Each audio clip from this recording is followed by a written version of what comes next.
And welcome back, Douglas County Sports Online. High school coverage, Sky and football tonight at Sutherlin and Cottage Grove. Homecoming here in the Dog Pound, and we're hoping things go well. Coach Sean Radford, how you doing? Doing well. How are you doing? Nice night. Getting a little cooler. You know, sun's going to go down. It's homecoming. And first of all, how do you keep the kids' minds? You got so much stuff going on in homecoming. I was out here for the Powder Puff game, and all the kids were coaching. And how do you keep the mindset to, concentrate on the game coming on Friday when you got so much going during the week at school? We just try to keep it in perspective for them. The reason why they have a week is for the game on Friday, and so preaching to them about staying focused. Nobody wants to go to the homecoming dance after losing on Friday night, and so just trying to keep it in perspective to them, and trying to get a W on a big week for us. Game Comfort's coming in, not very good to us right now, but you got a team coming in that hasn't won a game all year. We'll talk about them in a few minutes. Let's talk about the game last week with Elmira. Let's just wrap up things there. Yeah, I think Elmira, I think we got off to a bad start, not necessarily on the scoreboard, but I think we just gave up some bad points, I think, early in the game.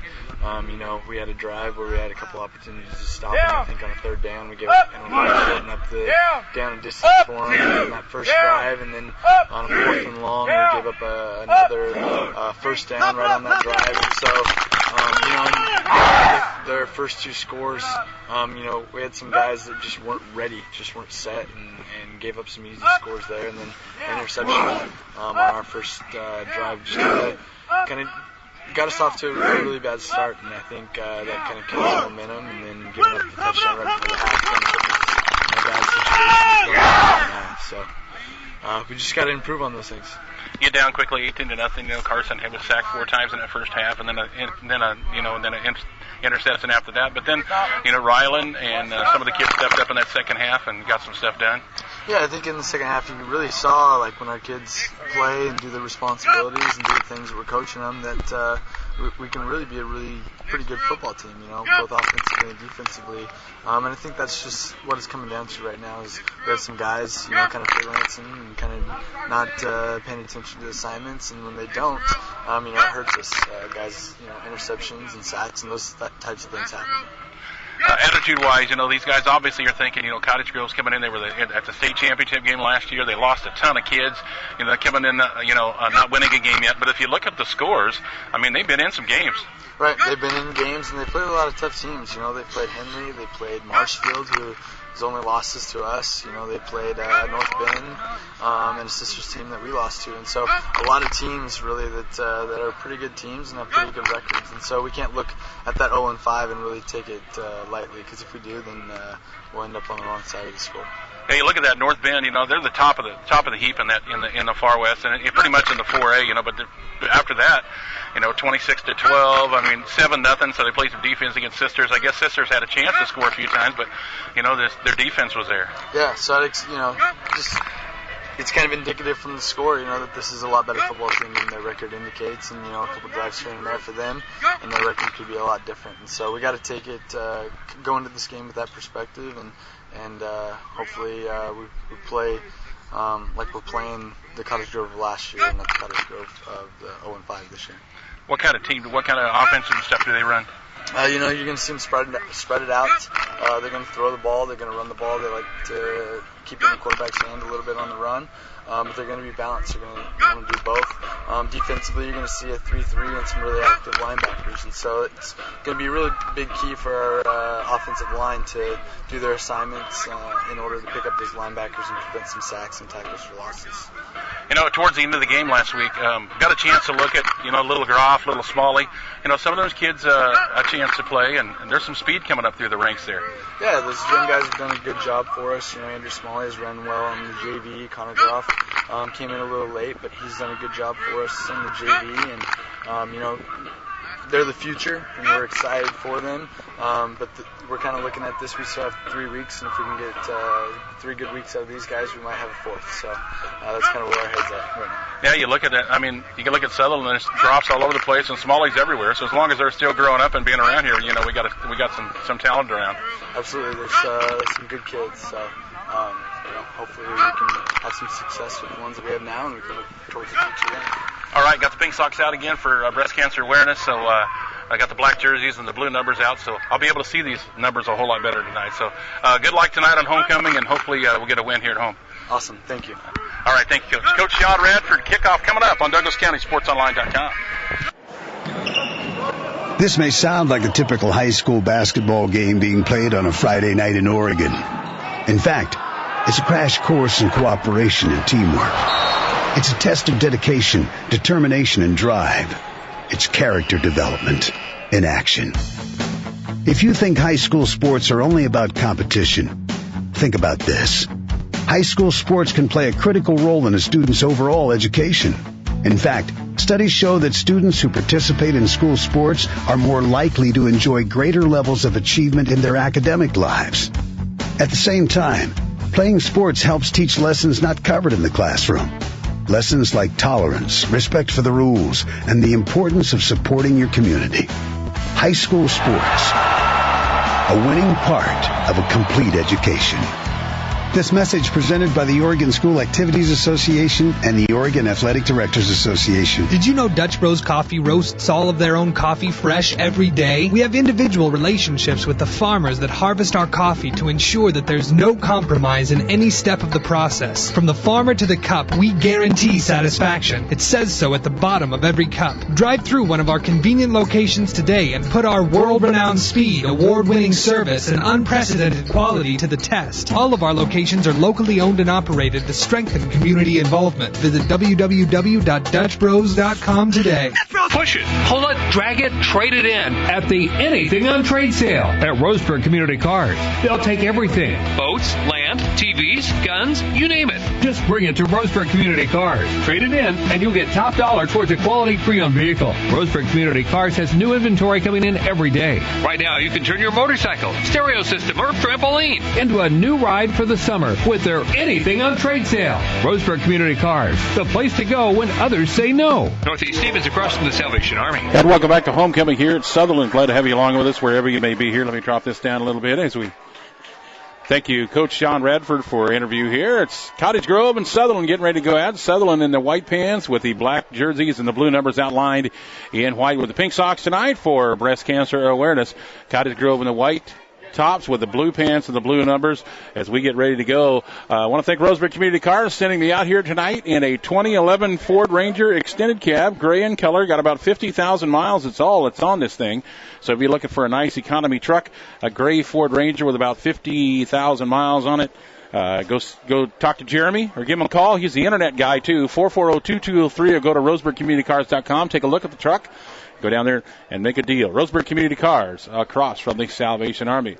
Both these teams looking for their first Sky M win here tonight. Cottage Grove has been in some games. Sutherlin as well. And Cottage Grove has played some pretty good teams. The Sutherlin Bulldogs started off with a 52-28 loss to Sayo, then came back with a 20-6 win over Marshfield, while Cottage Grove lost to Marshfield in their first game of the season, 26-12. Then they lost to Sisters 21-19.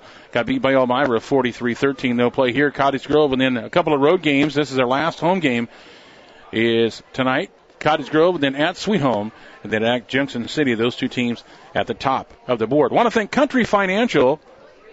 J.R. Guthrie and the group at Country Financial bought this beautiful scoreboard that we're looking at to us down at the end of the field. But also, Country Financial tonight just donated $500 towards the turf field that they're trying to get in here at the stadium. And also, they are giving folks that are coming to the game tonight on homecoming a chance to win a Traeger grill. This is a beautiful grill. It's also a smoker as well. They're going to give it away at the end of the third quarter. I got my ticket. I was number 3 in the bucket, I think. So we'll see what happens here. As everybody everybody up here in the press box has got their name in for a chance at a beautiful Traeger grill from Country Financial. J.R. Guthrie and the gang also donated $500 towards money for the turf tonight.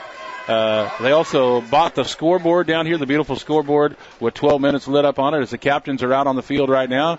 And we get ready to go here tonight in Sutherlin. They're all fired up. Homecoming. All the seniors got introduced a few moments ago. Then they're all going to take a ride in a 1941 Hullabird fire truck from the Douglas County Fire District 2. They brought their truck out. This truck has been in many, many parades. And coming up at halftime tonight, we're going to talk to the girls, a couple of girls, some of the seniors from the Sutherlin volleyball team.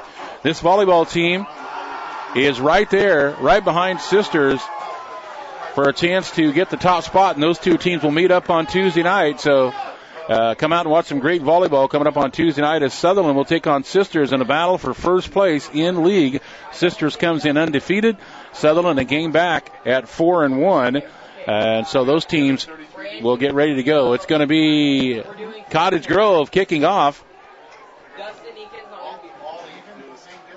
So it's going to be Cottage Grove to kick off. And Carrillo is back deep. It's Brandon Carrillo, Raymond Henderson back deep, and Dustin Eakin as well. And kicking off for the Cottage Grove Lions is going to be number 9, Fabian Corona Rodriguez, a 6-foot junior. As they break the huddle and get ready to go here, they're in the blue pants with the white tops as they get ready to kick off here to the Bulldogs here at homecoming. Tonight on a Friday night for football as we get ready to go, and he puts a foot, it pops up into the air, got underneath that one. It's going to bounce and be taken by Eakin at about the 25. He'll be brought down right there. Pushed back a little bit to about the 24, and that'll be it. It'll be first down and 10. Cottage Grove, who was in the state championship game last year, lost a ton of kids, and on this team, very few seniors. A lot of juniors and sophomores on this team. As a fumble on the play apparently was covered by Ryland McKnight. First and 10 from the 25-yard line. Taylor Carson under center with Ryland McKnight and Raymond Henderson behind him. He'll turn around, hand it off. This is Henderson. 25 to about the 27-yard line. Raymond Henderson on the carry, and we are underway here tonight in Sutherlin. Henderson on the carry. On the stop, Brendan Howell, a 5'10 junior. And also Evan Britton, a 5'10 sophomore at 180 pounds. Second down about 8 yards ago now. Carson in shotgun formation. He'll send Carrillo in motion. Now he'll keep it himself. No, it's a direct snap to Ryland McKnight on the Wildcat. So a nice carry there. And Daniel Romero on the stop, a 5'8 senior, brought down. And a good play there as Ryland McKnight goes into the Wildcat right off the bat, gets a direct snap, but only gets about a yard out of it, so it's going to be third down and 7 as he slips when he goes to make his cut. Shotgun formation now with receivers, 3 to the left for Carson with Henderson to his side. Back to throw now. Carson rolling to the right side, throws it back over the middle. It's over the head of the intended receiver at the 35-yard line for Harrison Harwood. And that is going to be an incomplete pass. That'll bring up fourth down now for the Bulldogs, and that's not the way you want to start here tonight. Jason Hink roaming the sidelines down below. Our photographer for DouglasCountySportsOnline.com. Big game tonight in the far west. South Umpqua and North Bend, and we'll keep you updated on that game as well, as Brandon Carrillo will go back deep now to kick for the Bulldogs on this fourth down. Kind of a low snap, but he gets it away. Nice little spiral that'll drop about the 37. Taken right there across 35-40. This is Johnny Conrad on the carry as he goes down the sidelines. Finally gets dropped at the 45.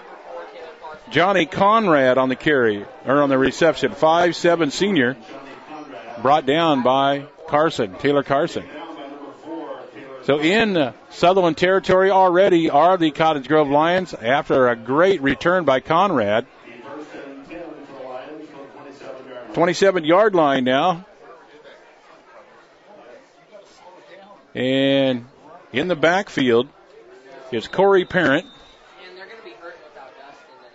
And Corey Parent apparently is their quarterback here. He's going to turn around and hand this one off. This is going to be Zane Levings, a 5'11 sophomore.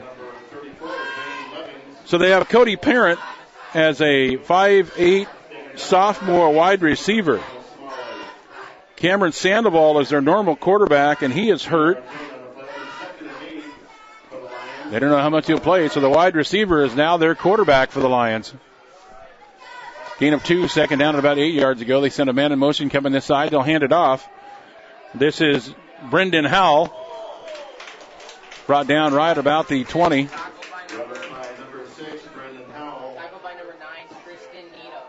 Needham and Carrillo in on the stop. So it's going to be third down now.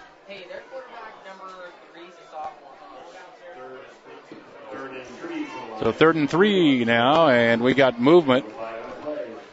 So Corey Parent, who's playing quarterback tonight, is listed as a wide receiver, so both of their quarterbacks apparently are out.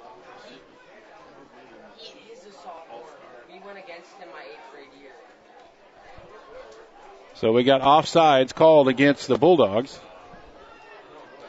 So their quarterback, Cameron Sandoval, 6-foot senior, is out. Their backup quarterback, Blake Sentman, is a sophomore.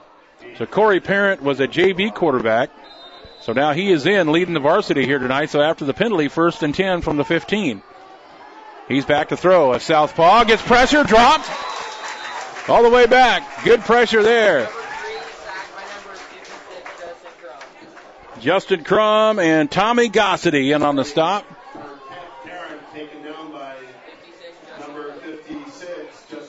Crum and Gossity gets them all the way back to the 27-yard line now. That's a big loss. About a 12-yard loss on the play. 2nd down and 22. 9 minutes left in the opening quarter. Here's the option now. They'll pitch it out. Running left side is Ryland McKnight tackling the other 34, Zane Levings, on the carry.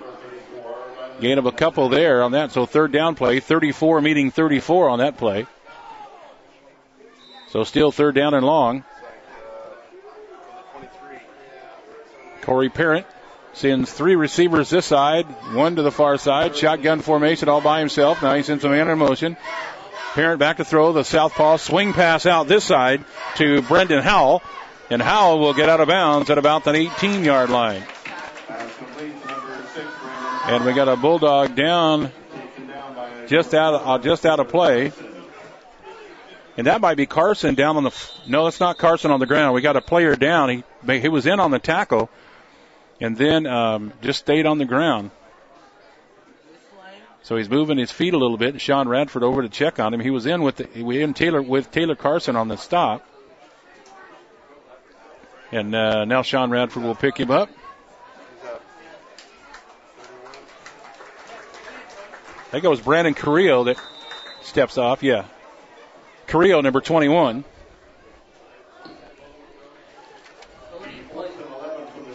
Or not Carrillo, Evan Villalobos. That's who that was. Villalobos. So 4th down. And about 10 to go here. And they're going to go for it here. Swing it to the right side. Parent, the southpaw, will turn and throw. And it's incomplete. And the Bulldogs will get the ball. Nice play there. Good pressure.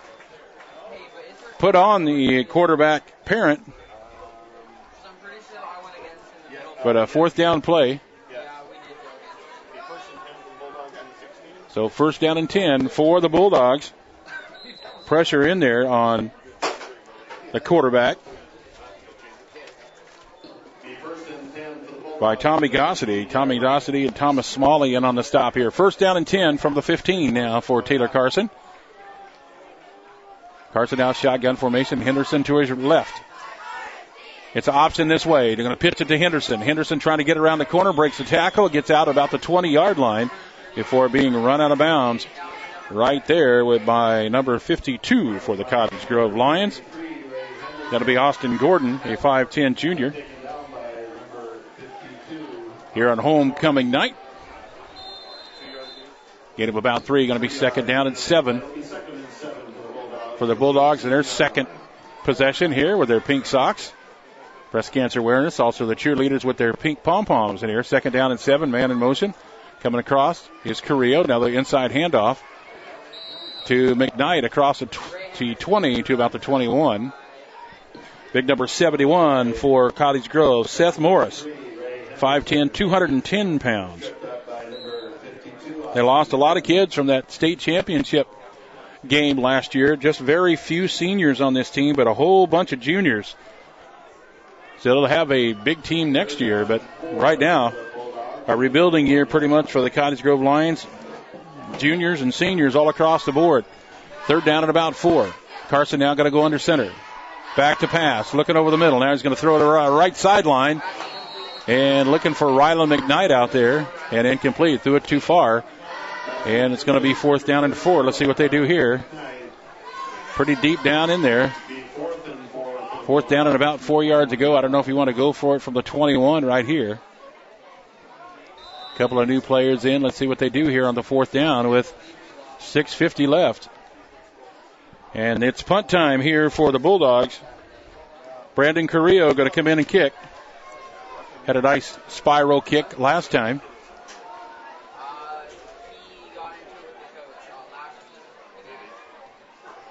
Here's a kick, an end-over-end kick this time. It'll bounce right out the 50 and roll out of bounds at about the 48-yard line. So it'll be 1st and 10 now for Cottage Grove with 6:45 left in the opening quarter.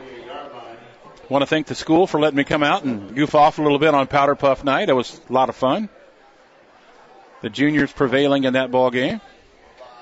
But it was fun. It was fun. I got the coach from the sophomores over here that says that they cheated and you should have won, right? Is that what you're saying? Okay. That was a fun game, though. Yes. Last play of the game, and they score. Then the 2-point conversion gave them the 8-6 win. It was pretty exciting. And a lot of things. Who ended up with the most points in homecoming? The seniors. Seniors did? After losing the 2 games, they were probably the laughing stock the first game. Here we go, 1st down and 10. Penalty marker flies is in the big pile. Number 3 on the carry for Cottage Grove. That is Corey Parent, the quarterback on the quarterback keeper. Crum in on the stop for the Bulldogs. 8-0 South Medford, middle of the first quarter. Thank you, Jason. Try to keep you updated on Roseburg and South Umpqua and North Bend in a big Far West League matchup. First place there on the line. They're talking to the captain for Sutherlin, so this is going to be against the Cottage Grove Lions. It's a blocking below the waist. So that's against the Lions. That'll bring it back. So a lot of things going on tonight. Country Financial here, J.R. Guthrie and the gang, and they are giving away a beautiful Traeger grill at the end of the third quarter. Got to be present to win. Plus, they donated $500 towards getting new turf on the field. So now going to be 1st down and about 19.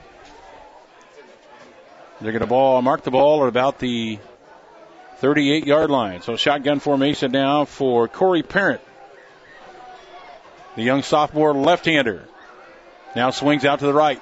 Going to throw it to the sidelines. It goes, and in and out of the hands of the receiver, Brendan Howell, the 5'10 junior, incomplete pass.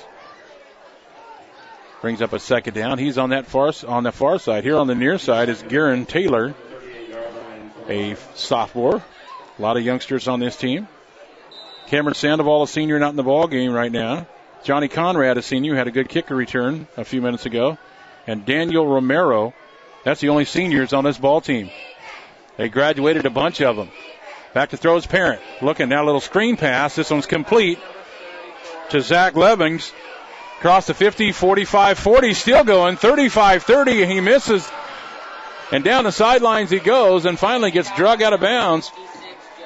Right around the 20-yard line, Justin Crum saving the touchdown, but a good run there by Zach Levings, a 5'11 sophomore with a lot of speed. Caught the little swing pass, and away he goes down the sidelines.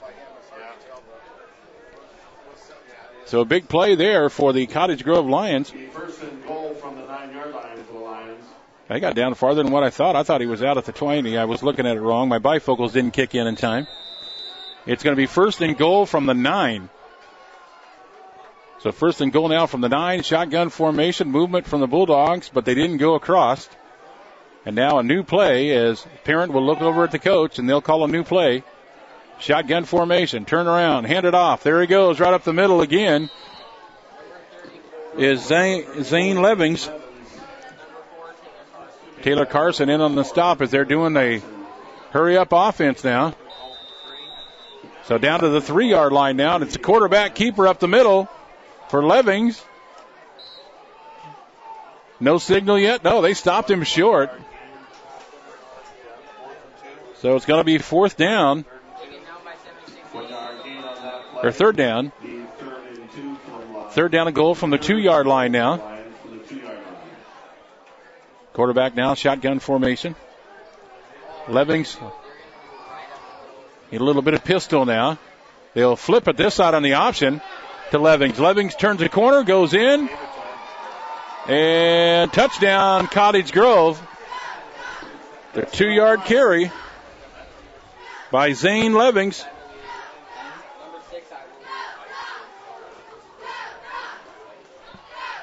So 5:14 first quarter.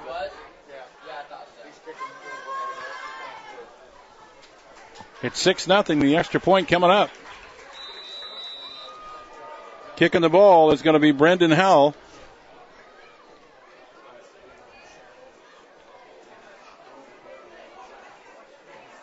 For the extra point. Ball to snap, high snap. He's got to pull it down. It's going to be not any good as it hits the ground. And that's it. 5:14 left in the first quarter. Cottage Grove on the board first. They lead at 6-0. Kickoff coming up on Douglas County SportsOnline.com. You see their trucks along highway construction sites and rolling to jobs throughout the community. Knife River Materials. The name is synonymous with high-quality products and great service. And you can have that solid Knife River experience at your home or office as well. Knife River products and materials are created right here and are rigorously tested before being applied. If you're putting in a pool, sidewalk, or driveway, tell your contractor to use Knife River Materials because you deserve the best. Knife River. They've been serving Douglas County for over 50 years. Sutherlin High School Athletics is brought to you by Dakota Street Pizza, Roseburg Community Cars, Family Home Furnishings, the Sutherlin Booster Club, Oakland Auto, Umpqua Valley Asphalt, the Integrity Team, Sutherlin Physical Therapy, Sandy's Place, Smitty's Food Mart and Deli, M&M Printers, Touch-Tone Engraving, C&B Striping, and Foley Roofing. You're listening to Sutherlin High School Athletics on Douglas County SportsOnline.com. And welcome back. Cottage Grove on the board with a 2-yard run by Zane Levings with 5:14 left in the first quarter. And Ray Henderson, Carrillo, and Eakin back deep now for the Bulldogs on a 6-0 lead for Cottage Grove. Fabian Corona Rodriguez will tee it up and kick it off from the 40 for Cottage Grove. So Zane Levings on that particular drive with some yardage, and they give it to him to score the touchdown. And it's 6-0 Lions. And here's the kick. Another pooch kick again down the middle of the field. It's going to be taken at the 25 to the 35-yard line and brought down there is Ray Henderson.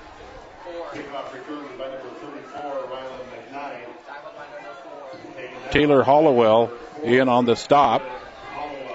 Going to be marked at the 35-yard line, first down and 10. The pink socks here tonight. Andrew Swally wearing his camouflage shoes tonight. 5 minutes left, first quarter, 6-0 in favor of Cottage Grove. Now Sutherlin trying to return the favor here. Fakes the handoff is Carson. Looking over the middle. Rylan McKnight out there, but it's too far. Right up the 50-yard line, just a little too far for Rylan McKnight. It'll be second down and 10 from the 35. Want to thank all the folks for helping us out on the broadcast this year. The folks at Smitty's Deli and Market. Also the folks at Sutherlin Physical Therapy, Dakota Street Pizza. We meet up there after the game. Umpqua Valley Asphalt, another one of our sponsors here in Sutherlin, along with the Sutherlin Booster Club, who are raising money to get new turf on this field. We'll tell you how you can help out. Second down and 10, 35-yard line, shotgun formation. Henderson to the left and McKnight to the right in the shotgun. Gets a handoff and nowhere to go. Back to the 29-yard line. Rylan McKnight nowhere to go with a lot of pressure in there on the stop for Cottage Grove. Bo Crawford in on the stop. Zane Levings, who had a touchdown moments ago, in on the stop as well, playing defense. 31-yard line now. Third down and about 13. And the Bulldogs trying to get something going now after losing about 4 on that play. Still trying to move the football here. Final home game tonight. They'll finish up with with Junction City and Sweet Home left on the schedule. Shotgun formation now for Carson. He'll drop back to pass again. Looking down the sidelines. McKnight is out there. He's going to tuck it, try to throw it again, and nowhere to go there. The ball comes loose. Back at about the 28. As Carson pumped like he was going to throw it down the field and then drop the ball out of his hand. His arm was going forward, but then the ball came loose and everybody dove in. And they're just getting everybody off the pile to see who's got the football. Cottage Grove says they have it, and they do. The fumble on the play, and on the bottom of the pile, the guy who scored the touchdown for Cottage Grove just a few minutes ago, Zane Levings, playing some defense as well, and they go right to the line. They don't mess around. So the Lions, after the turnover, get the ball from the 28, and you can't do that. You got to run the clock and hold on to the football. So just like that, Cottage Grove's going to get the ball back. The old saying, defense can win games. And right now, Cottage Grove playing some tough defense. Can't get the ground game going. Some incomplete passes, and then a fumble moments ago right there gives Cottage Grove the ball back at the 28-yard line, 1st and 10 with 4 minutes left in the first quarter. Here's Parent back to throw. Throws it to the end zone. A guy out there, but too far. That one intended for number 12 out there, Garen Taylor. Incomplete pass to be 2nd down and 10. So 2nd down and 10 now. Intended for Garen Taylor. He's out this side. Over to the far side, Johnny Conrad, who had a good run in the first drive. Johnny Conrad comes over this side now, so it's going to be Conrad and Garen Taylor lining up this side. And 2 receivers to the far side as well. Empty backfield now in the shotgun is Corey Parent. Now they'll send the man in motion across the field. That's Conrad. And that's the play they had earlier that worked for them. They go the other way, and Conrad rumbles down about the 19-yard line. So a couple of good runs for Conrad on that swing pass. Taylor Carson, the quarterback, playing a little defense here. And the ball back down to about the 19-yard line. 1st and 10 from the 19 with 3:31 and the clock running. Parent ready to go. Parent will keep it himself, drive up the middle. And the coach talked about that, about they depend on their quarterback, and he does a lot of running. He's their leading rusher in the ball game. Smalley on the stop as the quarterback, Parent, taking off and getting enough for the 1st down. And with that play, it's going to be 1st and 10 now for the Cottage Grove Lions. And they're going to be down to about the 18-yard line. 1st and 10 for the 18. Good crowd here tonight on homecoming. And the Bulldogs trying to shut down the Lions and go back the other way and do something good for their homecoming crowd here. 1st and 10 now from the 18. Parent will hand it off. Levings on the carry. Drop down right about the 15.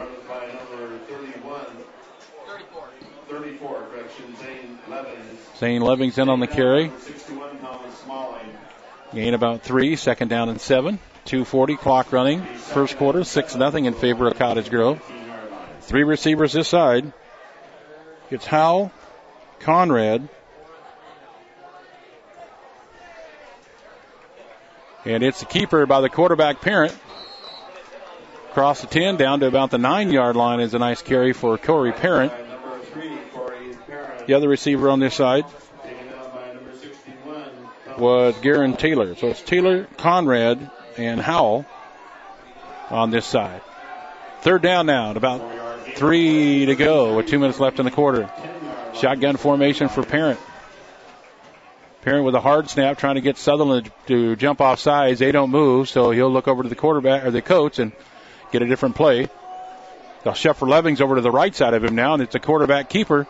Right up the middle he goes. Touchdown, Cottage Grove.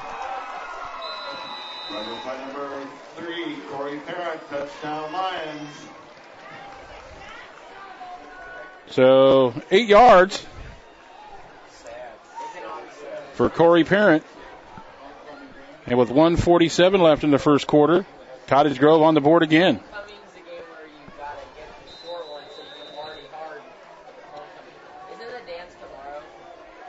So Parent on the quarterback keeper. So with 1:47 in the quarter, it's now 12-0 Cottage Grove. And the kicker coming on the extra point, Brendan Howell. Ball is down. The kick is in the air, and it is good. 1:47 left in the first quarter. Cottage Grove scores again. It's now Cottage Grove 13. Sutherlin nothing on Douglas County SportsOnline.com. Hear what one of Avista's customers has to say about energy efficiency. I'm John, and my wife Roberta and I bought this house about 10 years ago. This is an older home, and we decided to work with it to increase efficiency when we could. We've changed some appliances and worked with our utility company to get some rebates. I think we believe firmly that enough people in town making small choices adds up to a big collective impact. Join the effort and start saving today. Download rebate forms at everylittlebit.com. You can trust Monty Cox and the gang at Oakland Auto. The boys have been working on cars, trucks, and RVs for years and are all ASE certified, meaning they're up to date on all the computer knowledge it takes to keep your new car or truck running well. From a battery change to a complete overhaul, Oakland Auto can do it all. Stop by 236 First Street in Oakland or call 459-3068 to make an appointment. And welcome back to Sutherlin. Corey Parent goes 9 yards. The extra point is good. It's now 13-0 in favor of Cottage Grove. And they'll get ready to receive the kick from Fabian Corona Rodriguez. Raymond Henderson, Brendan Carrillo, Riley McKnight all back deep for the Bulldogs. Trying to get something going here in this first quarter. Have not got a chance to do anything yet. This is a lot better kick here from Rodriguez. This is going to be taken by Brendan Carrillo. 20, 25, 27-yard line, and that's about it for Carrillo. Family Home Furnishings has some great deals going on right now, looking to possibly move into a different building, and they're trying to reduce all the stock that they have right now. So if you're looking for beds or Family Home Furnishings can taking care of you over on Harvard in the old McMahon's building. Go by and see them. Family Home Furnishings in Roseburg. Touchstone Engraving, another one of our sponsors. CNB Striping and Seal Coating, and Foley Roofing helping us out as well. 1st and 10 from the 27-yard line. It's Carson under center. It's a pitch to Henderson. Henderson to the 25, 30-yard line and out of bounds. Put out of bounds by number 3, Corey Parent, the quarterback, playing linebacker here in this game. Playing both ways. Very young team, but this team is hustling right now, and mistakes turn into points right for Cottage Grove. Second down at about 5. So it's going to be 33-yard line now. 2nd and 5 with a minute 38 left in the first quarter. 13-0 in favor of the Lions. South Medford leading Roseburg 7-0. We'll get you an update on the North Bend South Umpqua game as we roll along. Here's Carson. Going to hand it off to Henderson. Going right side. Henderson across the 40 and a good run at about close to the 45-yard line. Henderson broke a couple of tackles and rumbled and stumbled his way down close to the 45-yard line. So good enough for a first down for the Bulldogs, and they get a first down finally. And have not been into Cottage Grove territory yet in this ball game. It was a rough first quarter last weekend as well. They were down 18-0 before they finally got things going in the second quarter.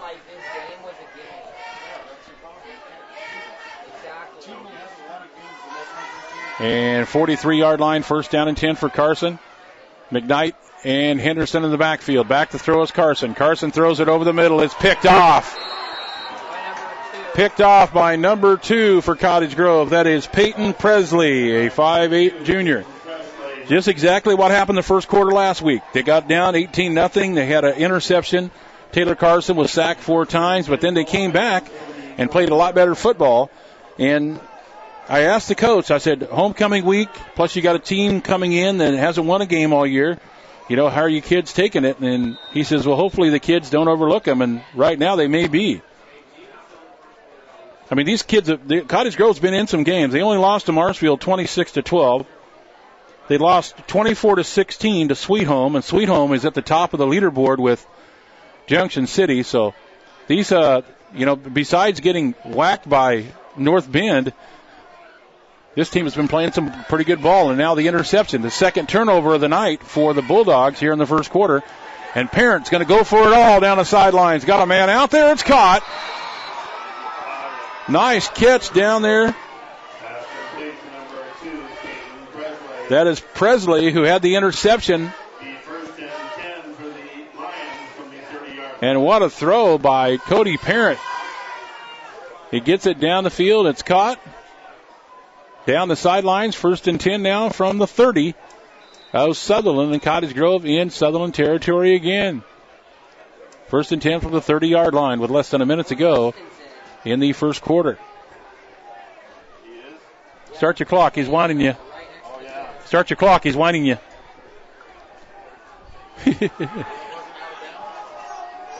This one wide open down the middle of the field is Johnny Conrad, and he overshoots him. Incomplete pass. So that one incomplete. He was wide open down the middle of the field.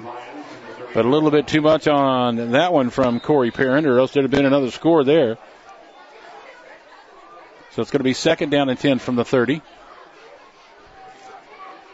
As a receiver this side, Garen Taylor doesn't even get in the huddle. He just stands out over here. Pressure coming. It's a swing pass over the middle. And it's incomplete. Trying to get it to number 24, Jason Stadler, a 5'6" junior. Incomplete pass will bring up 3rd down. A little bit of pressure coming up the middle from Smalley. Let's see if they can stop him here on this 3rd down play with 43 seconds left in the quarter. Evan Britton out this side too. 3rd down now for Parent. That hard cat again. Bulldogs don't move, so he'll look over, get the call from Gary Roberts and his coach over his group over there. 3rd down. Back to throw. Pressure coming. Here comes the pressure, and down he goes. Back at the 41.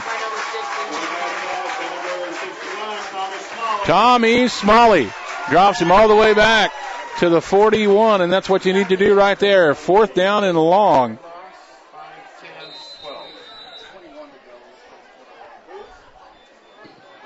So let's see if they do a squib kick or not here, but they're going for it here. 4th down and long, and now they'll bring on the kicking unit. Eakin will go back deep, and Brendan Howell will come in to kick. This will be the first punt for Cottage Grove. They may let the clock run out here before they snap it. And they do. And that is the end of the first quarter here at Sutherlin. It's homecoming. And the homecoming crowd a little quiet now, wanting their Bulldogs to get something going. At the end of one, it's 13-0 Cottage Grove. Second quarter coming up on DouglasCountySportsOnline.com. Looking for a place to eat after the game? Then take your team to Dakota Street Pizza. Dakota is home to the 24-inch Mammoth Pizza, the biggest pie in Douglas County with plenty of toppings to choose from, all made fresh. Not in the mood for pizza? We also serve up chicken, spuds, breadsticks, and a complete menu of sandwiches, all stacked high with a quarter pound of meat. Dakota also has a full-service salad bar available all day long. For the kids, there's a playroom full of video games, and for the adults, you can watch sports on 3 big screen TVs. Come join the fun at Dakota Street Pizza in Sutherlin. For to-go orders, call 459-0005. Kids who play sports are healthier than those who don't. They learn discipline, teamwork, and life habits that promote achievement. Kids in sports form strong social skills, develop confidence, enjoy a high standard of mental health, and often become solid building blocks of the community. As the local teams play out this season, they'll learn about a lot more than competing in games. They'll learn life lessons that can be gained nowhere else. That's why Clinton Newell Auto Group supports local youth athletics. 13-0. We get ready to go the second half, second quarter. And it's a fake punt. Here's a throw. It's a quick snap to the up man, and he throws it. Blake Sentman, a sophomore quarterback, was the up man, and he completes it down the field to Johnny Conrad. So the fake punt works for the Cottage Grove, and it's a first down all the way down now. Let's see where they mark it. They're going to mark it at the 15. So Conrad on the reception by Blake Sentman. Sentman was the up man on the punt.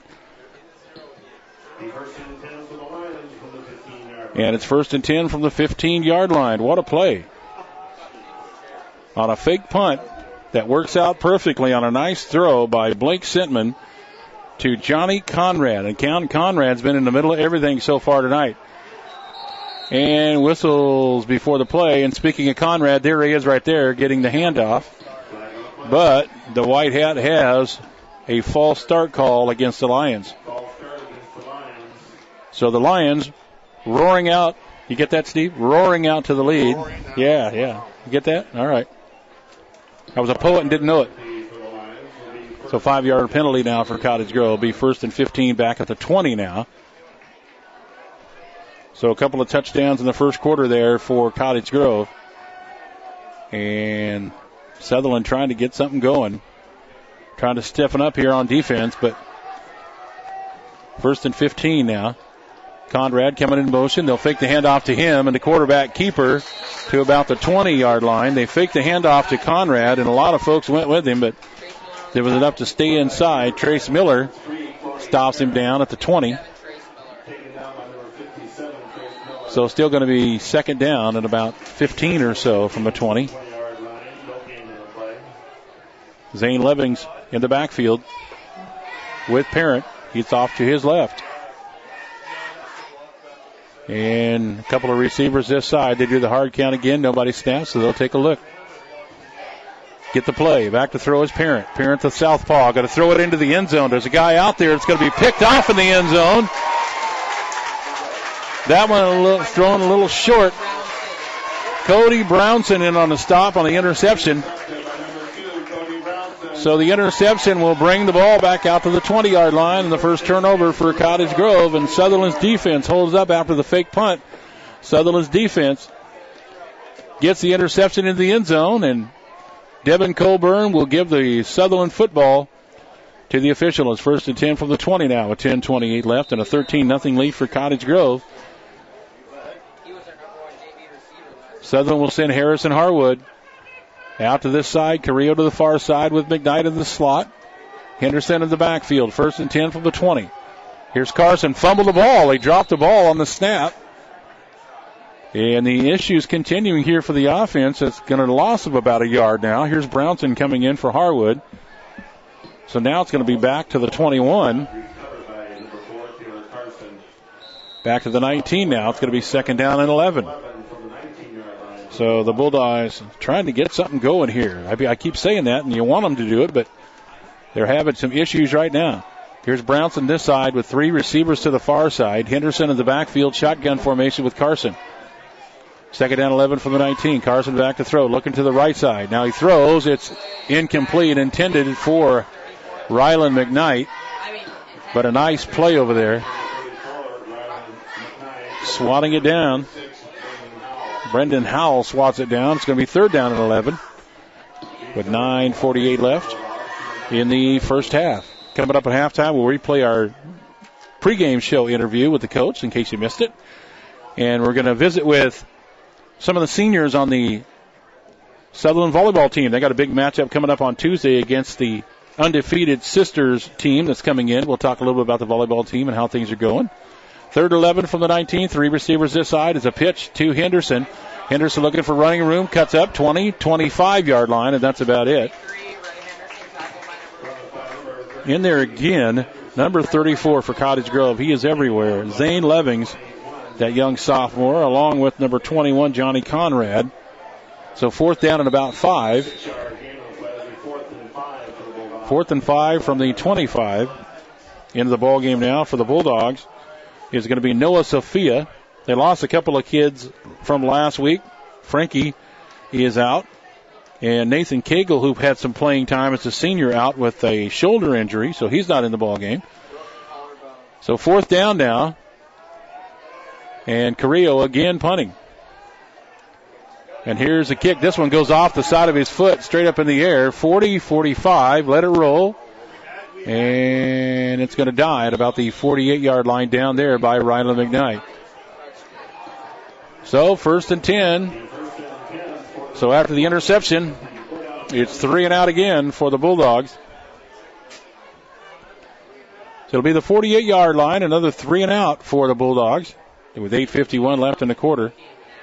And now Cottage Grove with the ball in Bulldog territory already. And down 13-0. We got a new quarterback in here now. Corey Parrott split out this side. And the quarterback is number 11 who threw the pass earlier, Blake Stintman. Another sophomore, Blake Stintman, throwing the ball out to Johnny Conrad. Stintman was the one that had that nice throw on a fake punt, who threw it to Johnny Conrad. So Stintman in at quarterback. And Corey Parent is back to his wide receiver spot. But he was doing all right as a quarterback. He has a touchdown, an 8-yard run on a quarterback keeper. And here is another throw. This one's complete to Conrad again. Sentman to Conrad, still going all the way down to the 19. Villalobos in on the stop, but those two kids are hooking up again. Blake Sentman and Johnny Conrad again.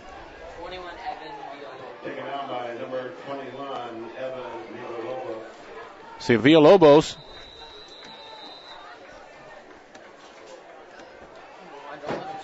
so now 1st and 10 from the 20-yard line. And here's the throw again. Out to the 15, to the 9-yard line is Brendan Howell. Brendan Howell and Trace Miller on the stop. And it should be now 1st and goal from the 9-yard line. So Blake Sentman comes in, directing traffic, coming in this series after throwing a pass on a 4th down play. Here's a Sentman across the middle. And too low, it's incomplete. Brendan Howell on the throw, incomplete pass. So 2nd down and goal from the 9. The quarterback Blake Sentman looking over at the sidelines. The 6-foot sophomore. Sentman will throw it over. Another swing pass again. Conrad will on the receiving end again on this play. Down to close to the 10-yard line. Dustin Eakin in on the stop.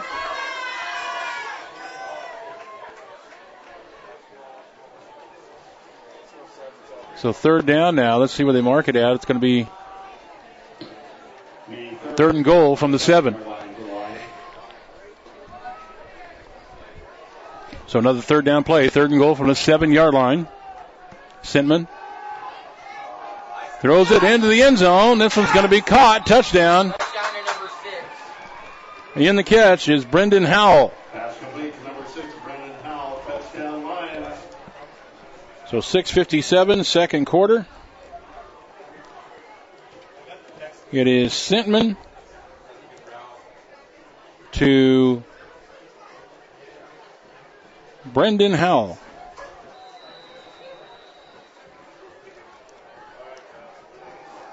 On a 9-yard pass play. Makes it 19-0, and now the extra point from Howell coming up.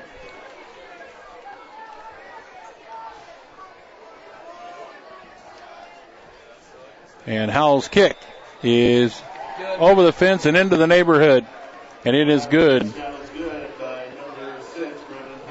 6:57 left in the second quarter. Now 20-0 Cottage Grove here on DouglasCountySportsOnline.com.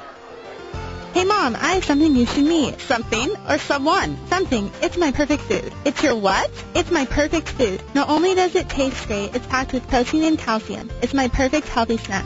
Plus, it's made locally with RBST hormone-free milk, fresh from Oregon Dairy Farms. Okay, I'll bite. What's the name of your perfect food? It's my cottage cheese. From Umpqua Dairy, of course. Umpqua Dairy. Mom, daughter, and quality checked approved since 1931. Did you know Dutch Bros Coffee roasts all of their own coffee fresh every day? We have individual relationships with the farmers that harvest our coffee to ensure that there's no compromise in any step of the process. From the farmer to the cup, we guarantee satisfaction. It says so at the bottom of every cup. Drive through one of our convenient locations today and put our world-renowned speed, award-winning service, and unprecedented quality to the test. All of our locations are locally owned and operated to strengthen community involvement. Visit www.dutchbros.com today. So the Cottage Grove Lions coming into Sutherlin and taking care of business right now. It's 20-0. Carrillo back deep here as Fabian Corona Rodriguez gets ready to kick off here for Cottage Grove. And the homecoming crowd here awful quiet here tonight in Sutherlin, looking for something to happen here to fire them back up. Rodriguez's kick is going to be bouncing at about the 20 and go out of bounds.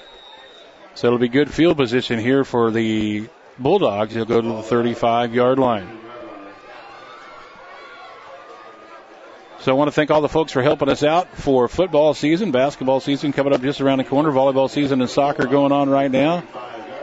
Here in Sutherlin, it's the folks like Dakota Street Pizza, Sutherlin Physical Therapy. Want to thank those folks for all their help. Umpqua Valley Asphalt here in Sutherlin. Want to thank those folks for all the help, too. And in Roseburg, it's C&B Striping and Seal Coating, Touchstone Engraving, the Integrity Team, Sandy's Place, all helping us out. Family Home Furnishings, M&M Printers on Cass. 1st and 10 now from the 35 after the kick gets out of bounds. Carson on the option now. We'll pitch it out to Henderson. Henderson is stopped right there.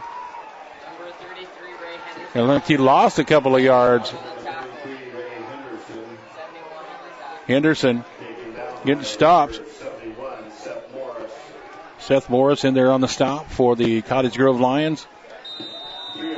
About 3-yard loss. 2nd down and 13 now. Homecoming just about everywhere around Douglas County.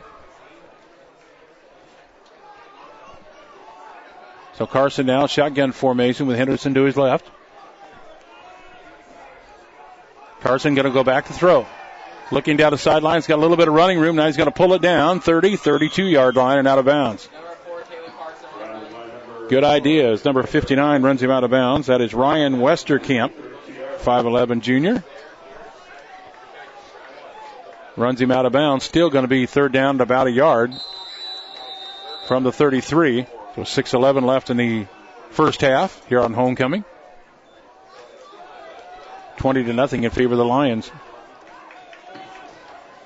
Cody Brownson split out this side. 3 receivers to the far side. Shotgun formation. Taylor Carson, Raymond Henderson. Carson got to roll down to the right. Looking for it down the sidelines. Got a man out there, but triple coverage. Incomplete. Got a big 4th down.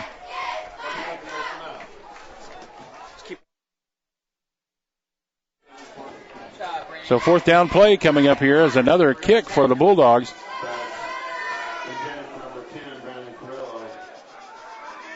So another 4th down play here for the Bulldogs, and they cannot get anything going offensively here in this first half with 6:04 left in the quarter. Down 20-0. As Carrillo now will get back to kick at about the 20. And it is Johnny Conrad again back deep now for the Lions. He's been everywhere here tonight. A nice kick from Carrillo taken, and it bounces and takes a Cottage Grove bounce and a roll down to about the 33. And another good field position here for the Cottage Grove Lions. 1st and 10 from the 33. So Corey Parent started as the quarterback. Got in on a touchdown and a throwing touchdown for. Looking for a place to eat after the game? Then take your team to Dakota Street Pizza. Dakota is home to the 24-inch Mammoth Pizza, the biggest pie in Douglas County with plenty of toppings to choose from, all made fresh. Now in the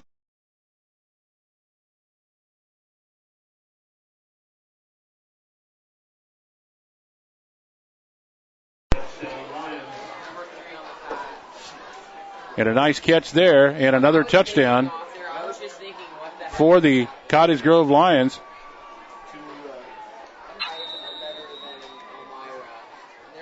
There we go. All right. A little bit of technical difficulty. I think we're all right now. So another big touchdown here for Cottage Grove. They're on the board 26-0 on a long pass play. And the extra point coming up here for the Cottage Grove Lions. As Howell comes in for the extra point, the kick is on the way, and it is good. 5:33 left in the second quarter. It's now 27-0 on DouglasCountySportsOnline.com. It may not require a textbook, but it's filled with valuable lessons. It may not take place in a classroom, but it's an ideal environment for learning. It may not involve a diploma, but it can help prepare Oregon's young people for life. It's high school sports. High school sports can play a critical role in a student's overall education. In fact, studies show that students that participate in high school sports are more likely to enjoy greater levels of achievement in their academic lives. If you think high school sports are only about competition, think again. Better yet, think about attending a high school sporting event in your community. You'll be amazed by what you see. High school sports, a winning part of a complete education. This message presented by the Oregon School Activities Association and the Oregon Athletic Directors Association. And welcome back to Sutherlin. 65-yard pass play from Blake Sentman to Peyton Presley. The extra point was good, and it's now 27-0 in favor of the Lions. As the Bulldogs get ready to take the kick. Down now 27-0. Here on homecoming. Here's the kick. It's going to go to the sidelines and out of bounds again. So the Bulldogs going to get good field position again at about the 35-yard line. We'll see what they can do with 5:33 left in the first half. Glad to have you along with us where you may be here on this Friday night. A lot of games going on around the Umpqua Valley and Camas Valley, and Butte Falls will play tomorrow in Camas.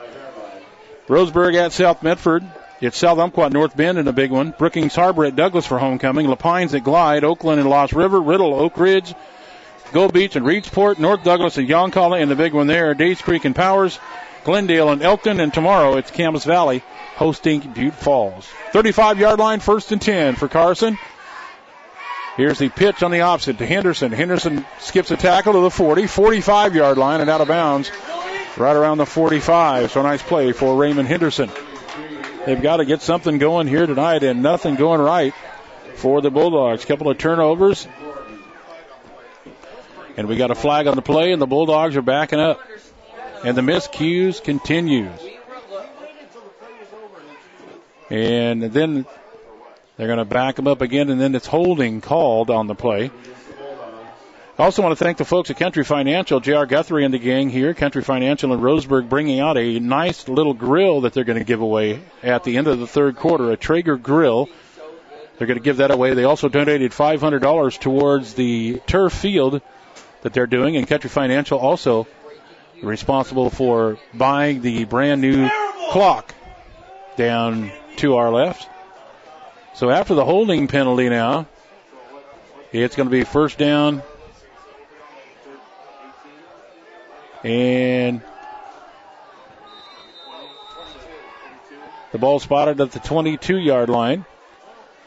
And Carson hands it off to Henderson. Henderson reaches up to about the 25, gets pushed back.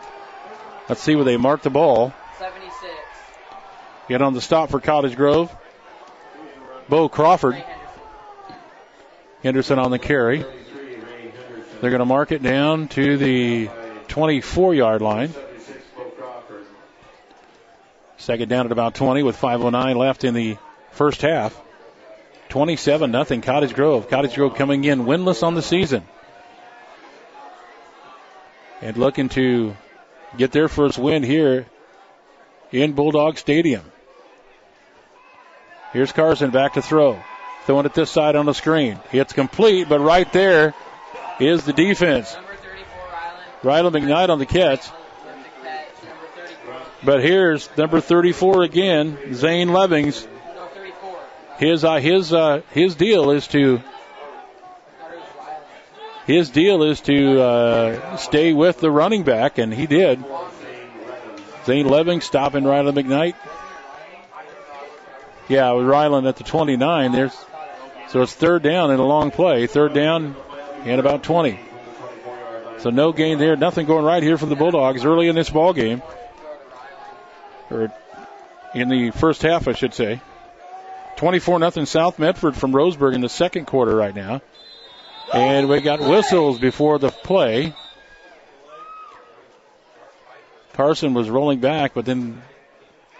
And the back judge will call delay a game against the Bulldogs.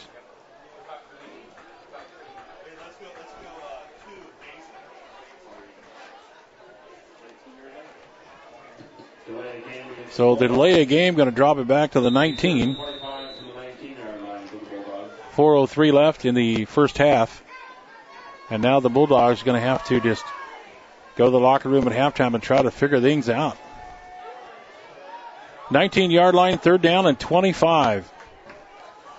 Henderson to the right, or to the left of Carson. And timeout called by Cottage Grove. We're going to take a timeout as well. Cottage Grove in business tonight. They lead 24-0. And we'll come back after the timeout here on DouglasCountySportsOnline.com. You see their trucks along highway construction sites and rolling to jobs throughout the community. Knife River Materials. The name is synonymous with high-quality products and great service. And you can have that solid Knife River experience at your home or office as well. Knife River products and materials are created right here and are rigorously tested before being applied. If you're putting in a pool, sidewalk, or driveway, tell your contractor to use Knife River Materials. Because you deserve the best. Knife River. They've been serving Douglas County for over 50 years. Push it, pull it, drag it, trade it in at the Anything on Trade sale at Roseburg Community Cars. They'll take everything. Boats, land, TVs, guns, you name it. Just bring it to Roseburg Community Cars. Trade it in and you'll get top dollar towards a quality pre-owned vehicle. Roseburg Community Cars has new inventory coming in every day. Right now you can turn your motorcycle, stereo system, or trampoline into a new ride for the summer with their Anything on Trade sale. Roseburg Community Cars, the place to go when others say no. Northeast Stevens across from the Salvation Army. And welcome back after the timeout. 3rd down and 25 from the 20 for the Bulldogs. Carson, shotgun formation. Looking for a receiver. Now he's going to pull it down. Has some grass in front of him. He's going to take off with it. 30, 35. Back to the original line of scrimmage. And that's about it. So it's going to be 4th down and about 10 on the run from Taylor Carson. Roseburg Community Cars sending me out here with a beautiful rig tonight. 2011 Ford Ranger extra cab pickup, gray in color. Nice looking truck. See Jeremy or get on the website, roseburgcommunitycars.com. Look for the 2011 Ford Ranger. Stock number T14351A. Jeremy can get you taken care of. 4th down play. As Carrillo now will kick again. Back deep is Johnny Conrad for Cottage Grove. Here's a kick from Carrillo. No pressure there, kind of a wobbly spiral. It's going to bounce Sutherlin's way and going to roll and keep rolling down to about the 20-yard line. So nice kick there for Carrillo. So a nice kick from Brendan Carrillo.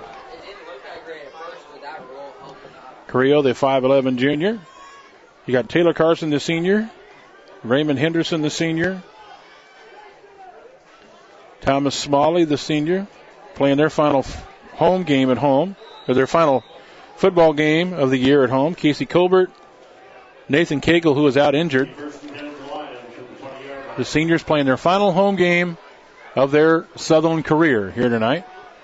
And not right now, not feeling good. 27-0 Cottage Grove. Handoff up the middle. This is Johnny Conrad again to the 25. So Conrad, the senior.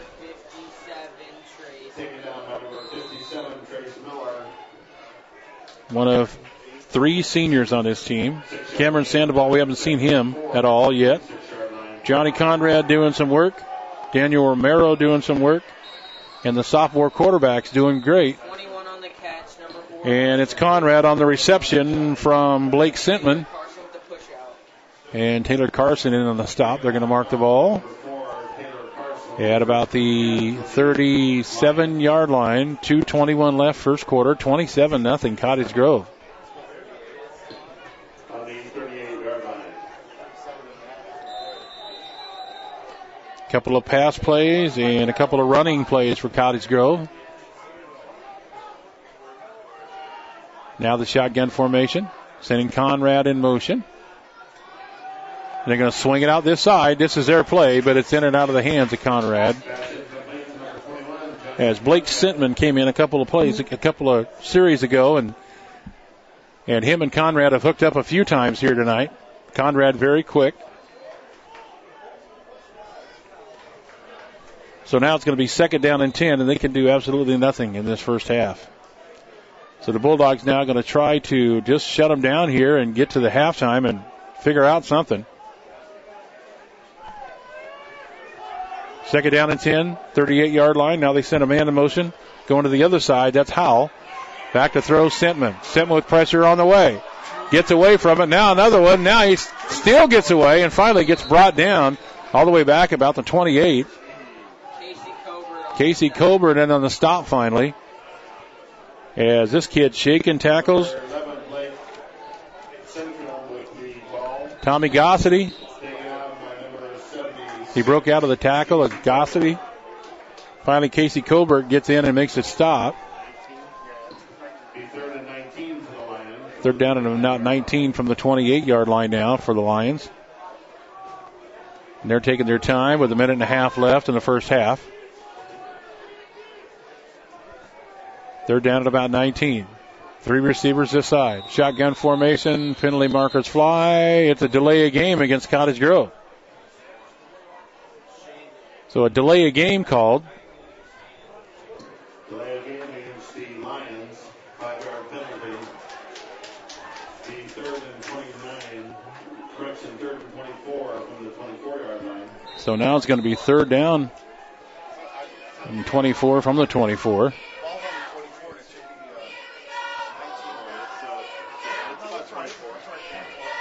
Minute and 18 and the clock running.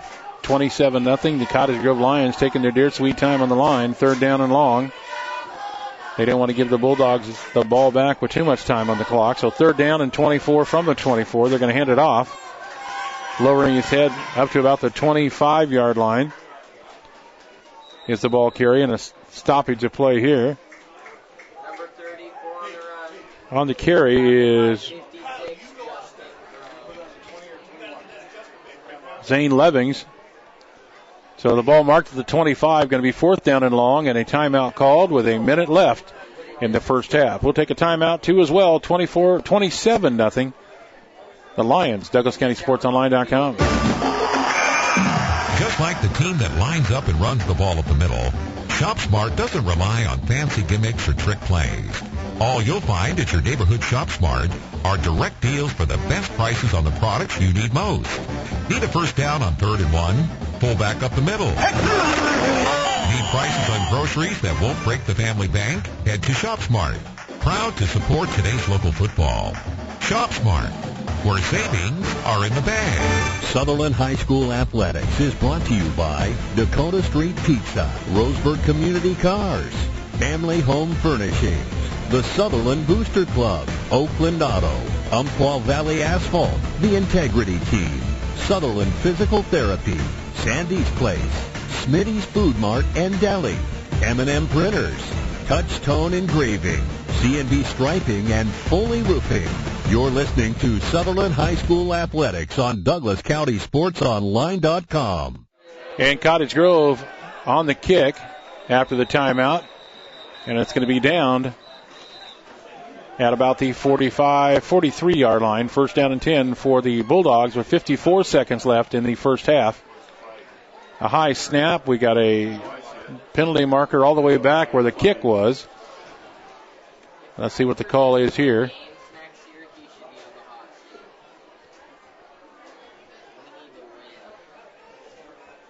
Roughing the kicker called. And that's going to give the Lions a first down. So on a fourth down and long, the ball was snapped high, and they had 3 guys coming in on it, and a roughing the kicker is called. I didn't see very much of that. A little bit of extra activity maybe. So, first and 10 now for the Lions after the running into the kicker. 40-yard line.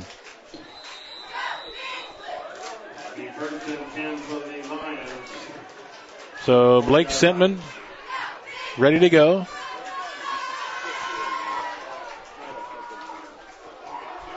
Zane Levens to his left. Back to throw Sentman. Screen pass in the middle. Almost intercepted by the big lineman going up for it, and he almost got it. That would have been a touchdown for the mitts of Tommy Smalley. He went up, had it in his hands, and dropped it. If you watch the game on Thursday night, J.J. Watt had the same thing. Had one right in his hand, and it drops right out. J.J. and Tommy, they're probably friends. So second down now, but the clock stops with 37 seconds left. Tommy had a chance. Here he comes again. Sideline pass. It's caught at about the 35-yard line. Now penalty markers come in at the end of the play. And they're saying a catch and a fumble. The Bulldogs are jumping up and down, and they're see what the officials say on the far side. They're saying Bulldog football.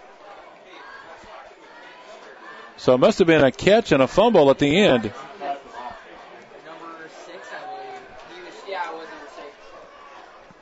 So it was a catch out by Brendan Howell, and the ball got knocked loose apparently on the far side. Couldn't see it. And the Bulldogs start jumping around, and they said the Bulldogs get the ball at the 30 after the fumble. So Carson now under center. A chance hopefully to put something on the board here. Carson on the pitch to Henderson. Henderson with a blocker out in front of him. 30, 35, 40, and out of bounds at about the 41. In on the stop there. Brendan Howell and Peyton Presley in on the stop. Nice run there for Henderson to the 41-yard line with 19 seconds left now. And on the out of bounds, as Henderson will come in with the play to Carson. So 1st and 10 from the 41 after the nice run by Henderson. So roughing the kicker gave Cottage Grove new life, but then a fumble gives the ball right back to the Bulldogs. And here's a direct snap on the Wildcat to McKnight. McKnight back, a loss. A loss on the play. He's all the way back to the 39.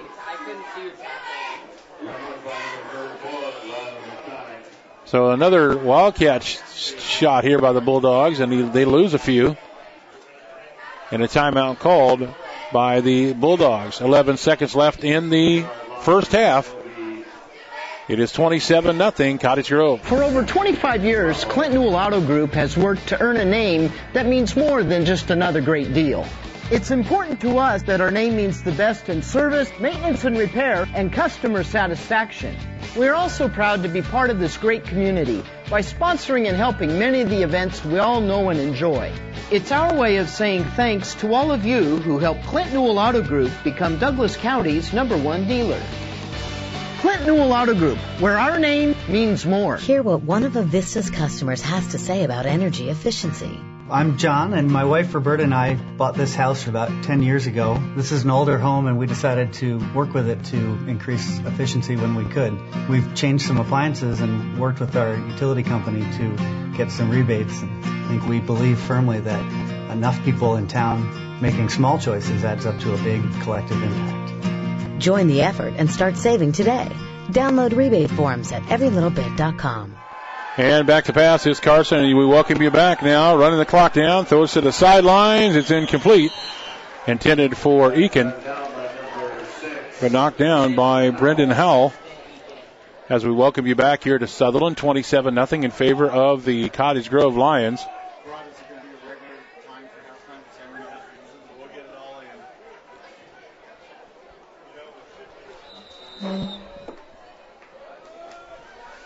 So 3 seconds left now. See if Carson will just kneel down and take it in to the locker room without any more mistakes, as they got linebackers back all the way to the 40-yard line. 3 seconds left in the first half. Carson under center. He's just going to turn and hand it off to Henderson. 40, 45, 50, 45. Bouncing off of Conrad and then brought down there at about the 40 by number 34 for the Cottage Grove Lions. That, of course, is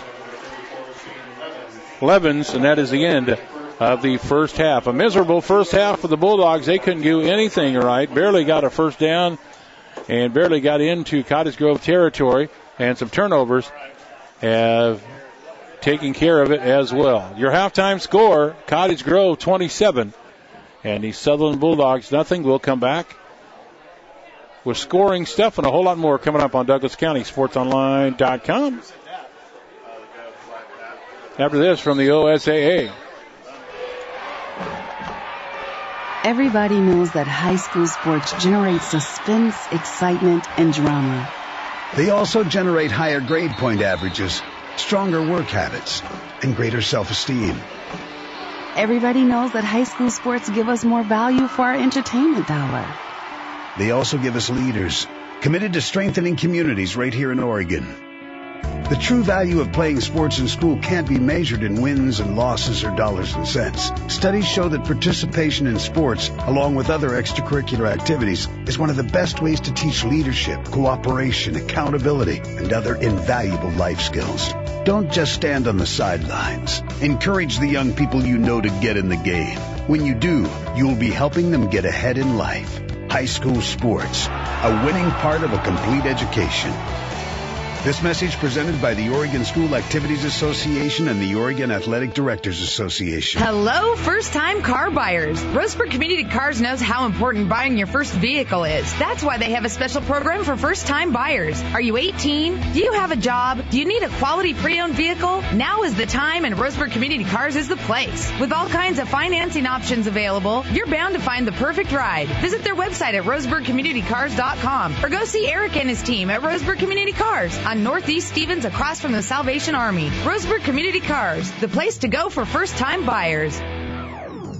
You can trust Monty Cox and the gang at Oakland Auto. The boys have been working on cars, trucks, and RVs for years and are all ASE certified, meaning they're up to date on all the computer knowledge it takes to keep your new car or truck running well.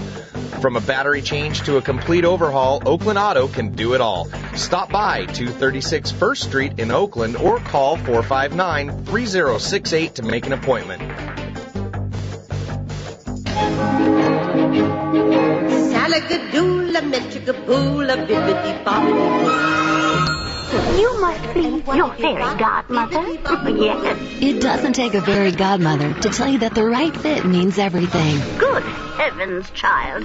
You can't go in that. Children under 4'9" need to be in a booster seat because they aren't ready for adult safety belts alone. Many parents miss the important step of booster seats. Maybe you better explain things to him. Booster seats raise your child up so that a safety belt designed for adults will fit and protect them properly. Oh, that does make a difference. Remember that 4'9" is the magic number, and get your little pumpkin there safely in a booster seat. Hop in, my dear. Oh, thank you. And like Cinderella, you can live happily ever after. It's like a dream. A wonderful dream come true. For more information, visit boosterseat.gov. This has been a message from the U.S. Department of Transportation and the Ad Council. And welcome back here to Sutherlin here on the halftime as the homecoming court are being escorted around by the 1941 Hollibird from the Douglas County Fire District 2. This truck was on the VA grounds when it was brand new, and then the county picked it up, and they use it for parades and stuff like this on the brand new track here in Sutherlin. So the court being out there is Bailey Merrifield directing traffic down below as the court will get escorted out here in this beautiful Hollibird. And not a lot of smiles right now. 27-0 in favor of Cottage Grove. It started off 5-14 in the first quarter. Zane Levens went in to make it 6-0. And then with 1:47 left in the second quarter, an 8-yard run on a quarterback keeper, or 9 yards for Corey Parent to make it 13-0. And that's how the first quarter ended. In the second quarter, it was a 9-yard pass from their quarterback, Blake Sintman, who come in the second quarter, threw one to Howell with 6:57 in the second quarter, made it 20-0, and a 65-yard pass play wide open from Sintman to Peyton Presley on the catch with 5:33 left in the second quarter.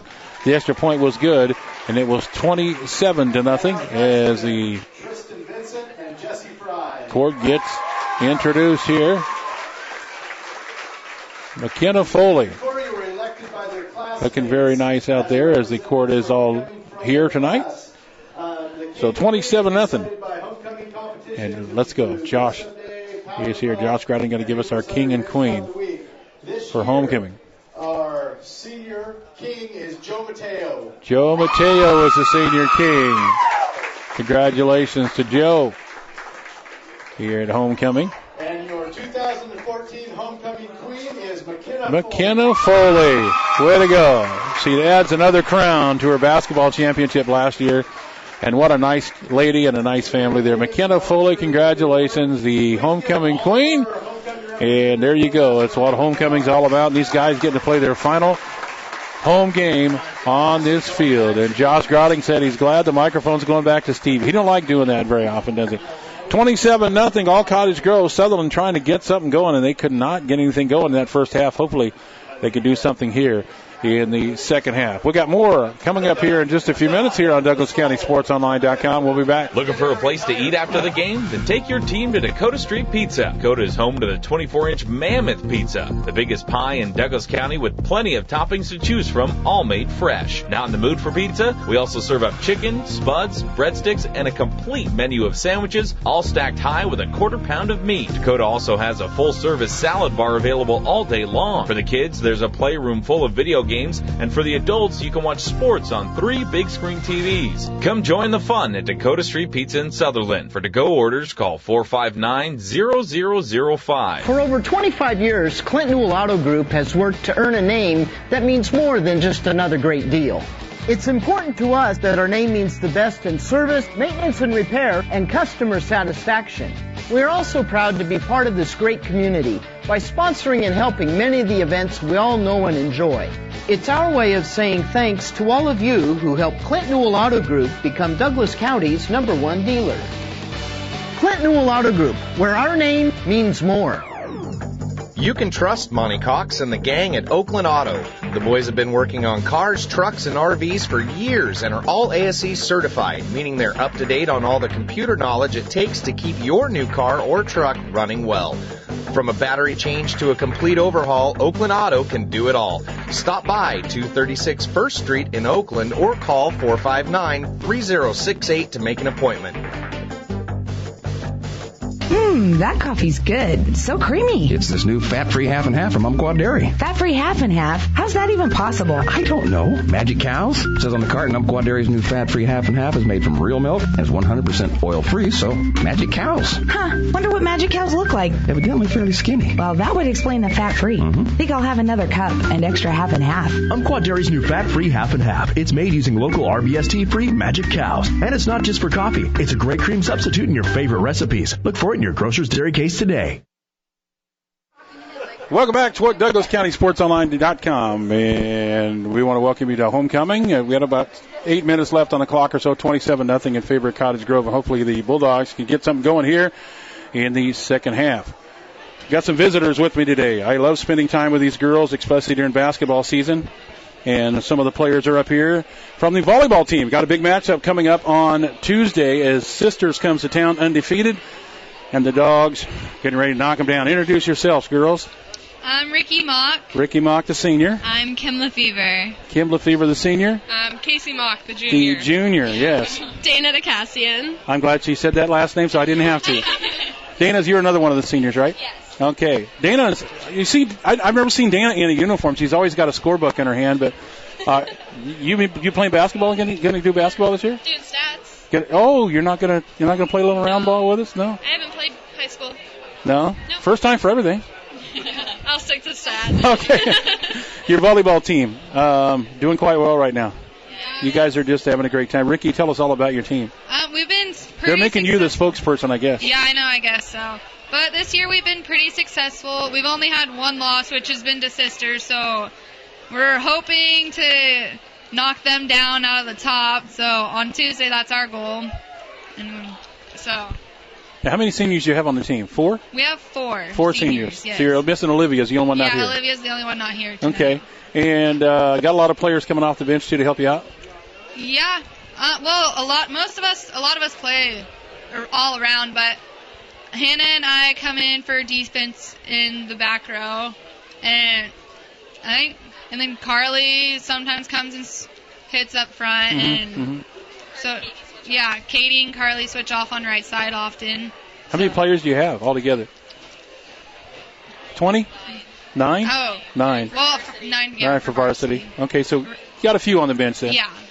And then, and I went to one of your volleyball games, and I don't honestly, I don't go to a lot of the volleyball games, but I noticed that when the girl gets ready to check in, they have to slap hands with somebody, and then they come in.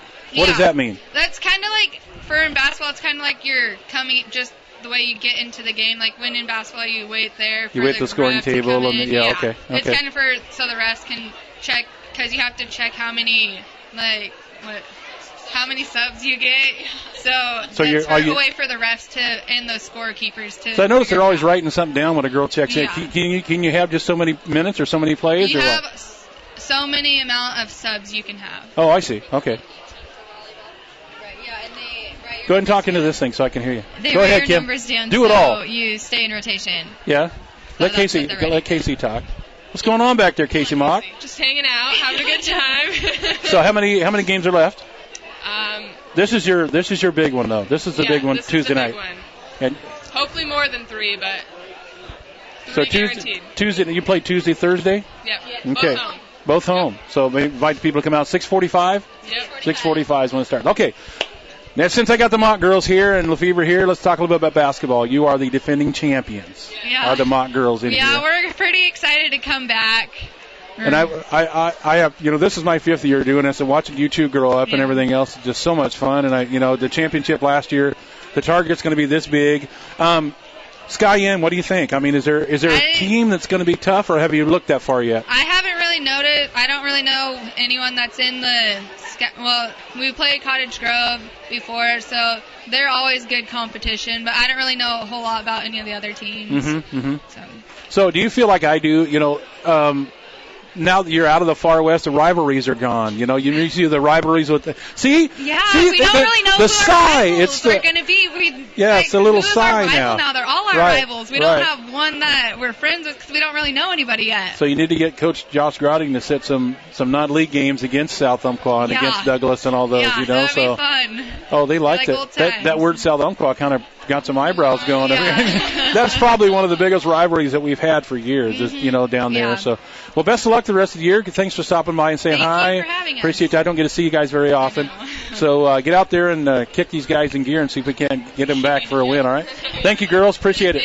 The volleyball team Tuesday night 6:45 against Undefeated Sisters. Please come out and visit with the girls and cheer them on to victory. We'll come back with more coming up on DouglasCountySportsOnline.com.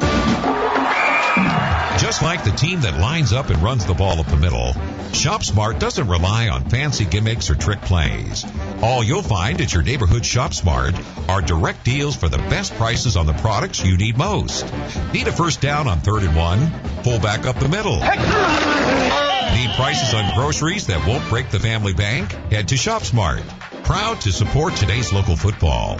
ShopSmart, where savings are in the bag. Sutherlin High School Athletics is brought to you by Dakota Street Pizza, Roseburg Community Cars, Family Home Furnishings, the Sutherlin Booster Club, Oakland Auto, Umpqua Valley Asphalt, the Integrity Team, Sutherlin Physical Therapy, Sandy's Place, Smitty's Food Mart and Deli, M&M Printers, Touch Tone Engraving, C&B Striping, and Foley Roofing. You're listening to Sutherlin High School Athletics on DouglasCountySportsOnline.com. Push it, pull it, drag it, trade it in at the Anything on Trade sale at Roseburg Community Cars. They'll take everything. Boats, land, TVs, guns, you name it. Just bring it to Roseburg Community Cars. Trade it in and you'll get top dollar towards a quality pre-owned vehicle. Roseburg Community Cars has new inventory coming in every day. Right now you can turn your motorcycle, stereo system, or trampoline into a new ride for the summer with their Anything on Trade sale. Roseburg Community Cars, the place to go when others say no. Northeast Stevens across from the Salvation Army. And welcome back. They sent me out in a beautiful rig this year. If you're looking, or this game, if you're looking for a nice little pickup, how about a 2011 Ford Ranger?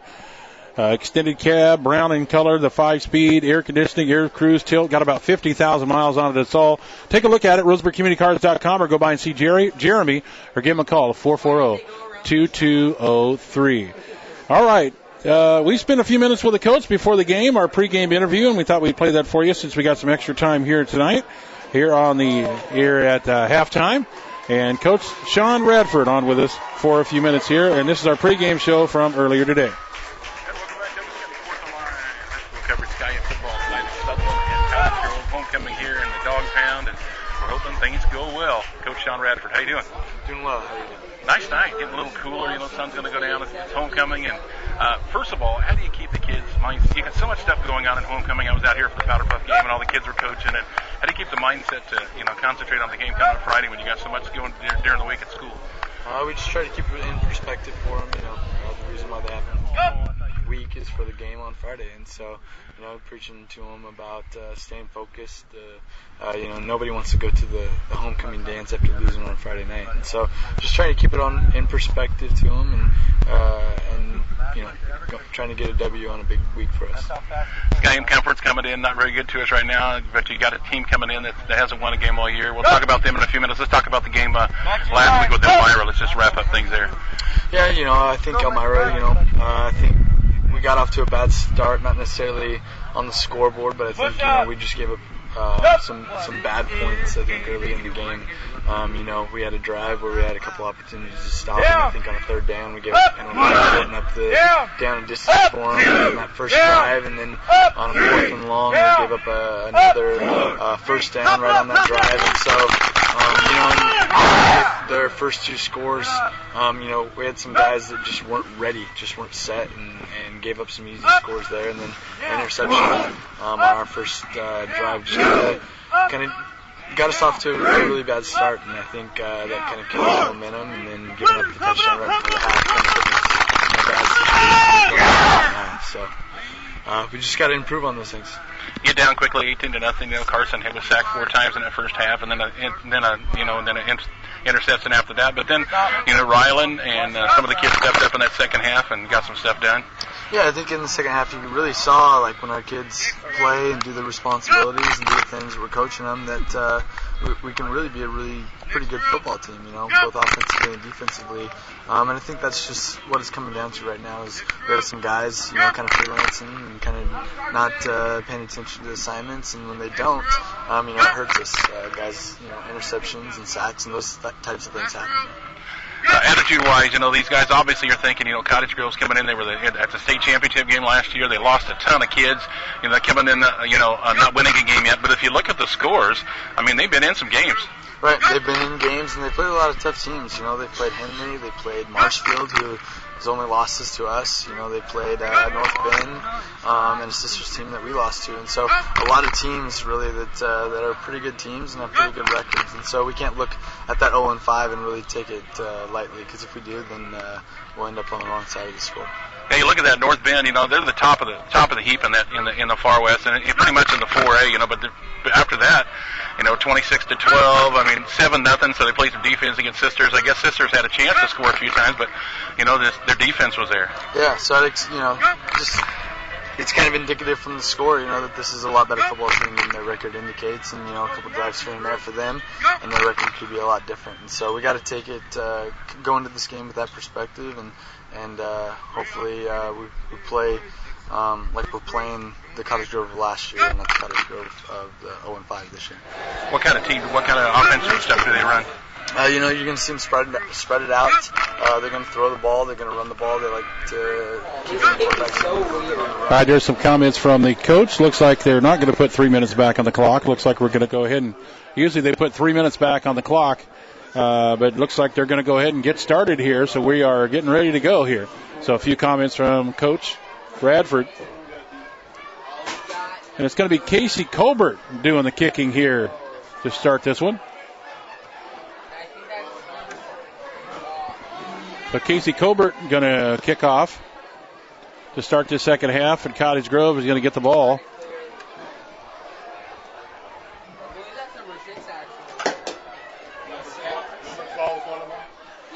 So congratulations to Joe Mateo and McKenna Foley, the homecoming king and queen. Here we go as Colbert gets a foot into it. Taken by number 6, 20, 25, 30, 35-yard line, and down he goes. There is Brendan Howell, who's already got a touchdown pass caught already tonight. It'll be 1st and 10 on a nice return from the 35-yard line for the Cottage Grove Lions.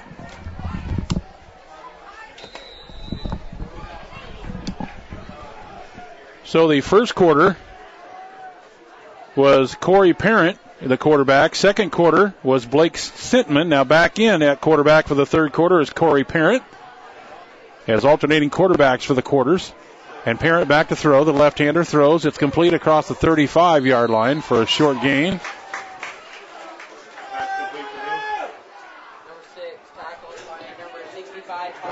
And that is Howell on the catch, but Gossity, Tommy G, in on the stop. As the third quarter is underway, second half here in Sutherlin, 27-0 in favor of the Lions. Second down and about 8 yards ago. It's Peyton Presley over to this side. Already with a touchdown pass, 65-yarder. And right up the middle, close to about the 45-yard line, is a quarterback keeper, Corey Parent. He's got a touchdown already. He scored the second touchdown of the game in the first quarter. And up to the 44, it's going to be third down and about a yard, and a quick snap, and a quarterback keeper. And it looks like he's going to have it up for the first down on a quick quarterback keeper. As they get right to the ball. They don't even huddle. They get right to the ball. Evan Britton out this side. Peyton Presley out to this side. Now he'll move over to the other side now. 1st and 10 as a running back. Zane Levings in the backfield. 1st down and 10 from the 46-yard line. And here's Parent on the keeper again. Across to the 50-yard line down to about the 49. Smalley in on the stop as Parent carries the ball again. And they're going to mark him back at the 48-yard line. Second down and 7. So they try to keep it on the ground here. 10-20, third quarter, 27-0 Cottage Grove. Parent, shotgun formation. Now he sends a man in motion this side. This is Howell. Howell across the 50 to the 49 before being brought down there. Smalley in on the stop again.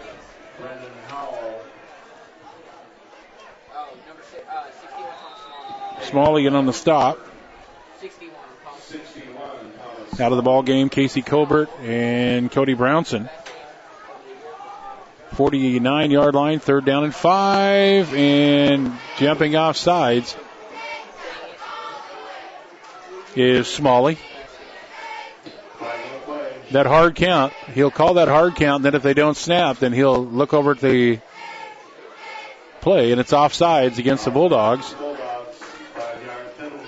That 5-yard penalty going to be close to a first down now, and that is going to give them a first down across the 45 to the 43.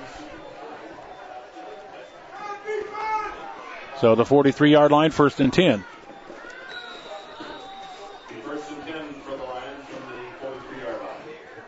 We're going to give away that grill coming up here at the end of this third quarter. Here's a handoff, nowhere to go. Nice defense right there for the Bulldogs. Howell on the care. Casey Colbert and Tommy G in on the stop. They're going to mark the ball back at the 45. So it's going to be second down and about 11 now. Second down and 12, should say, from the 45. On a nice stop there by Colbert and Gossity. Shotgun formation. Throwing it down the sidelines, in and out of the hands of the receiver. Incomplete pass. Trying to get it out there to Garen Taylor. Dustin Eakin in on the defense.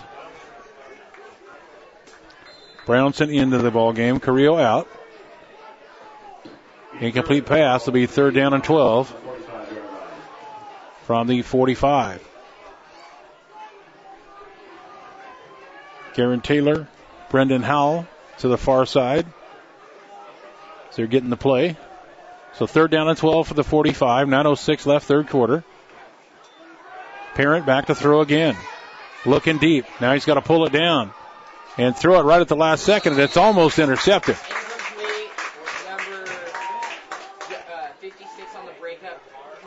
Knocking it down. And on the defense was Justin Crum. Breaking it up. It'll be fourth down now. Fourth and long. Let's see what they do here. Shotgun formation. Looks like they're going to go for it. Now they'll break into a punt formation now. Brendan Howell in to kick. And Eakin back deep, standing at about the 15. And last time they did this, it was a fake punt. And this time they don't. But they had it running into the kicker penalty as well. They're going to angle this one out of bounds. It's going to go out of bounds at about the 30-yard line. Right around the 30-yard line, 1st and 10. So the Bulldogs will get the ball here in the second half with 27 points to try to make up. 27-0 in favor of the Cottage Grove Lions. First half, Taylor was only 1-8 for 5 yards and an interception. Raymond Henderson, 10 carries, 68 yards in the first half. For Cottage Grove, Zane Levens, 8 carries, 24 yards and a score. It was Johnny Conrad, 2 carries, 9 yards, 6 carries for the quarterback. And here is Henderson, run around this side, 30, 35, 40, lowers his shoulders and down close to the 45 for Raymond Henderson. But a nice play there. Garen Taylor and Zane Levens in on the stop, knocking him out of bounds. And now getting up slowly, Peyton Presley. And there's a flag on the play. It's holding Bulldogs. And now Peyton Presley needs some help off the field. A 5'8" junior, and Peyton Presley, who has a touchdown. He caught that 65-yard touchdown pass. He was wide open. He is holding his right leg. And now they're trying to get some coaches over. He's on this side, and they got to get him over to the far side. Peyton Presley, a 5'8" junior. He caught the 65-yard touchdown pass. He was wide open down the sidelines. And it may be a cramp or something. He's pointing at the back of his calf. And a holding penalty from the Bulldogs.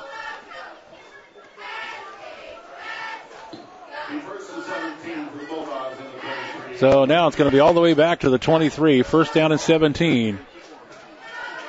Carson now going to go under center. McKnight and Henderson behind him in the backfield. 1st and 17 from the 23. They'll hand it off. And nowhere to go there. Back to the 21-yard line is Henderson. By number 33, Ray Henderson, taken down by number 52, Austin Gordon. Austin Gordon in on the stop. No gain on the play. It'll be 2nd and 17 from the 23-yard line for the Bulldogs. Clock running, 8:15 left, 3rd quarter, 27-0 in favor of Cottage Grove. Sutherlin cannot get anything going. Henderson flanked to the left. And then the ball is snapped. Carson not ready for it. And he's going to go down. Dropping him for a loss is number 34, Zane Levens. The ball snapped before Carson was ready, and he had to try to figure out what to do, and Levens was in there on it. And Carson limping a little bit, holding onto his left leg there. And it's going to be back to the 18-yard line. Here's Eakin coming in with the play.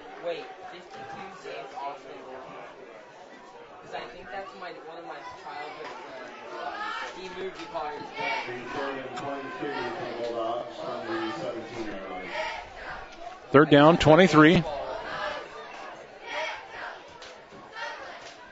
Carson rolling out this side, looking for a place to throw it. Down the sidelines, going there. It's caught. Rylan McKnight up to the 39. Not enough for the first down. He's going to be about a yard or two short.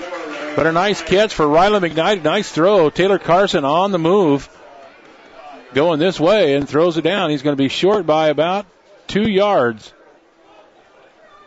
So it's going to be 4th and a couple here from the 38, their own 38-yard line, but they got to go here down 27-0. But a nice throw by Taylor Carson. And a nice catch over the shoulder by Rylan McKnight. Big 4th down play here, 4th and a couple from the 39. Carson going to keep it himself, lowers ahead. And let's see where they mark it. They're going to give him the first down. 1st and 10 on the keeper from Taylor Carson. So Seth Morris in on the stop. It'll be 1st down Bulldogs. Their own 41 and a big first down play there to keep the drive alive here, down 27-0. They need to get some scores. Carson in the center, single back is Henderson. He'll give it to Henderson. Henderson 40, 45, jumping over people down to close to the 50 as he hurdles a couple of Cottage Grove Lions. In on the tackle there, Zane Levens has been everywhere in this ball game. They're going to mark it back to the 48. So nice carry there for Raymond Henderson. Gained about 6 yards there. Second down and 4. They'll send Brownson this side. Henderson flanking. No, Henderson and McKnight in the backfield now. Tommy G getting some last-second instruction from Carson. He'll hand it off to Henderson across the 50 into Cottage Grove territory. Down around the 49. And close to another first down here is a nice run by Raymond Henderson. And they're going to give it to him. Back-to-back first downs here. Henderson gets another first down for the Dogs. And with 6 minutes left of the third, Sutherlin into Cottage Grove territory. 47-yard line, 1st and 10.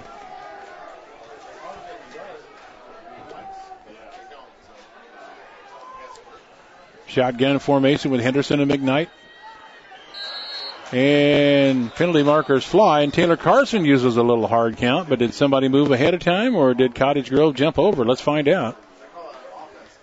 They're going to call this on the Bulldogs. Somebody moved on the hard count, false start, and another penalty. So Cody Brownson back into the ball game. Villalobos comes out. So back to the 47-yard line now. So 1st and 15 now for the Bulldogs at 5:31 and the clock running here in the third. Carson looking, pressure coming, down he goes again. In on the stop, on the tackle, Howell comes rolling in. Brendan Howell on the sack, and Carson goes down, back now to the 41-yard line.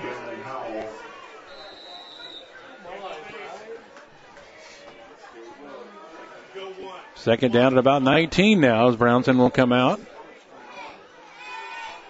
So second down at 19 from the 41.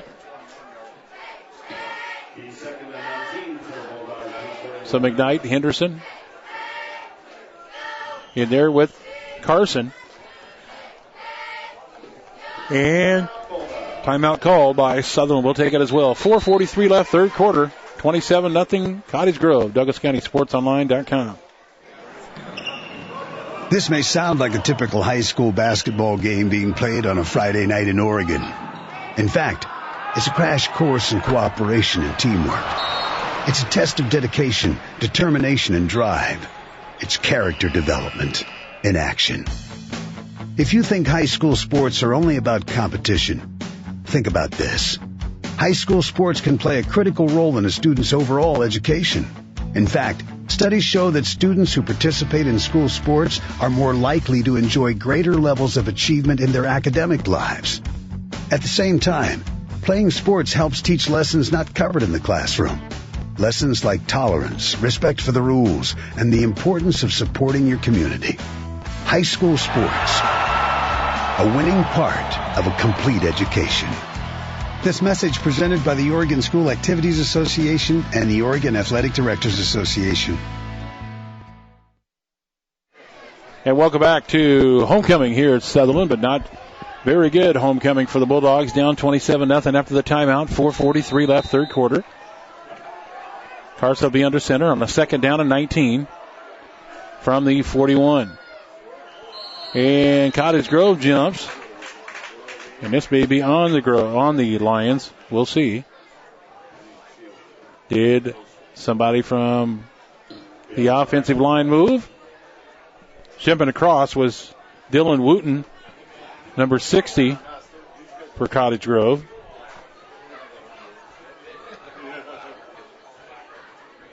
And it's going to be against the Bulldogs. I didn't see anybody move. I did not see anybody move on that play. Back to the 36.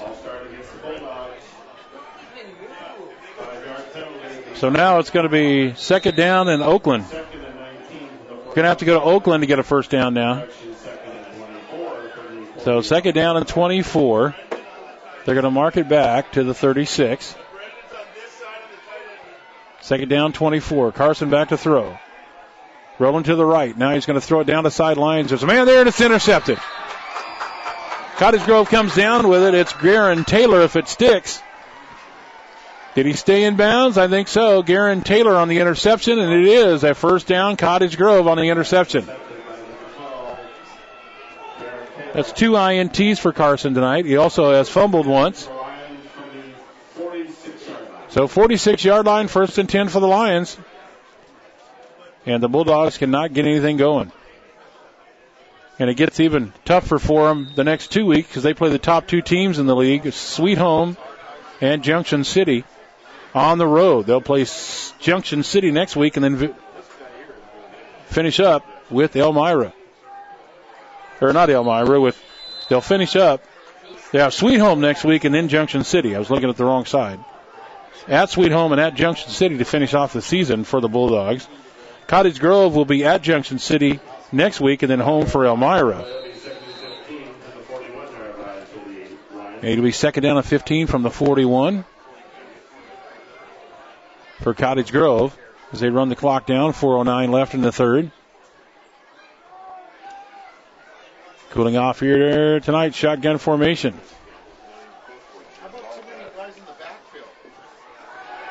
Back to throw, the southpaw throws it out this side. It's caught at about the 45. Nice catch out there by Peyton Presley. Peyton Presley, who went out with the injury earlier, is back in the ball game. Must have been a cramp. Ball's going to be marked down right at the 45-yard line. Still going to be third down and about 11 from the 45. Presley going over to get the play along with a lot of the receivers as they're looking at their wristbands over on the far side. Coaches discussing the play, and now they'll take as much time as they can and then call a timeout. So it'll be third down and about 11 when we come back. 3:23 left in the third, 27-0 in favor of Cottage Grove. You see their trucks along highway construction sites and rolling to jobs throughout the community. Knife River Materials. The name is synonymous with high-quality products and great service. And you can have that solid Knife River experience at your home or office as well. Knife River products and materials are created right here and are rigorously tested before being applied. If you're putting in a pool, sidewalk, or driveway, tell your contractor to use Knife River Materials because you deserve the best. Knife River. They've been serving Douglas County for over 50 years. Sutherlin High School Athletics is brought to you by Dakota Street Pizza, Roseburg Community Cars, Family Home Furnishings, the Sutherlin Booster Club, Oakland Auto, Umpqua Valley Asphalt, the Integrity Team, Sutherlin Physical Therapy, Sandy's Place, Smitty's Food Mart and Deli, M&M Printers, Touch-Tone Engraving, C&B Striping, and Foley Roofing. You're listening to Sutherlin High School Athletics on DouglasCountySportsOnline.com. And welcome back to homecoming here in Sutherlin. 3:23 left in the third quarter. It'll be a third down and 11 for the Lions of Cottage Grove. They lead at 27-0 and looking for more. Here's a throw to the sidelines, and it's incomplete. Back into at quarterback now is Blake Sentman. So Blake Sentman and Corey Parent sharing quarterback duties. And both of them have been quite involved in this ball game. Fourth down and 11.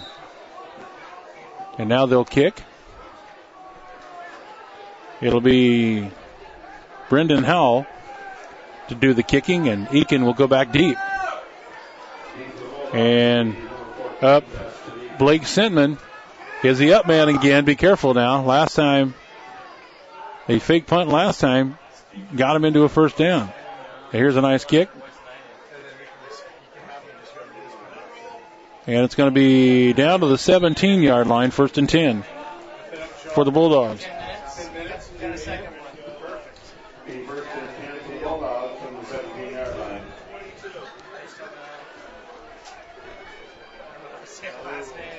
That's mine then. I'll change it on there for you.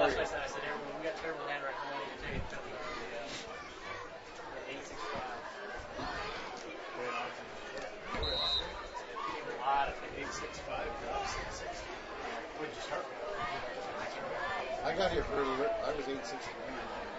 I'm sorry, 680. 680. I'm 660. 3:09 left in the quarter. Carson back to throw. Throws a little screen pass. It's complete to Henderson. 15, 20, 25. Or Rhino McKnight, I should say. Or no, that is Henderson. Henderson to the 50-yard line. And knocked out of bounds. But a nice play. Raymond Henderson, a nice swing pass.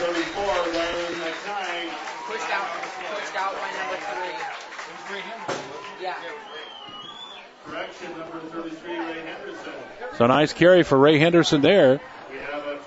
But a flag, hold everything. My goodness. I wasn't even looking for the flag. I was watching Ray go. A nice little swing pass, and Raymond Henderson very quick. And here comes the call from the white hat. And it's holding.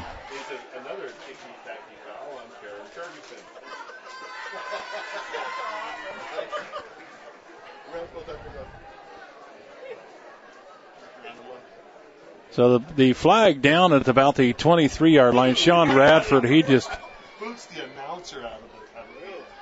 So the guy I'm sitting with across the way, he says, looks like you're out. And I said, I'm not going to announce this game.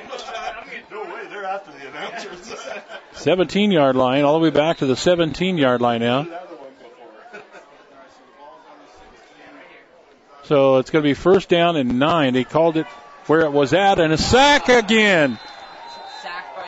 All the way back to the 4-yard line as Zane Levens comes in on the sack. And Carson down again.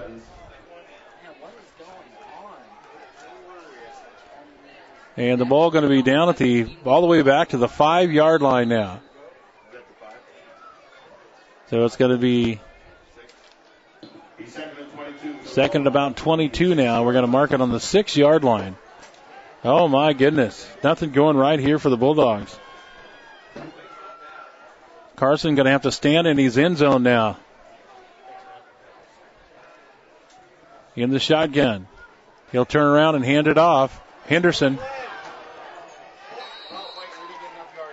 Henderson now going to go to the 10-yard line. No flags this time. Peyton Presley in on the stop. Now it's going to be third down. Third down and about 16 to go. Or about 18, yeah. Good call. About 18 to go with a minute and 45.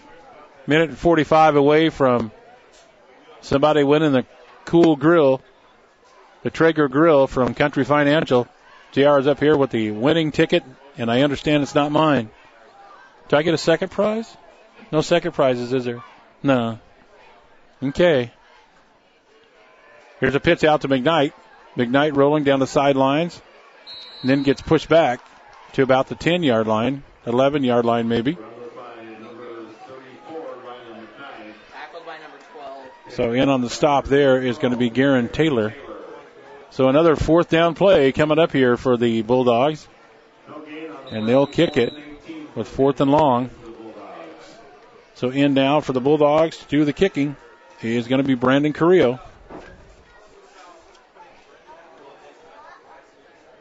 So Carrillo now got to be careful and pull this one down. He's standing right around the goal line.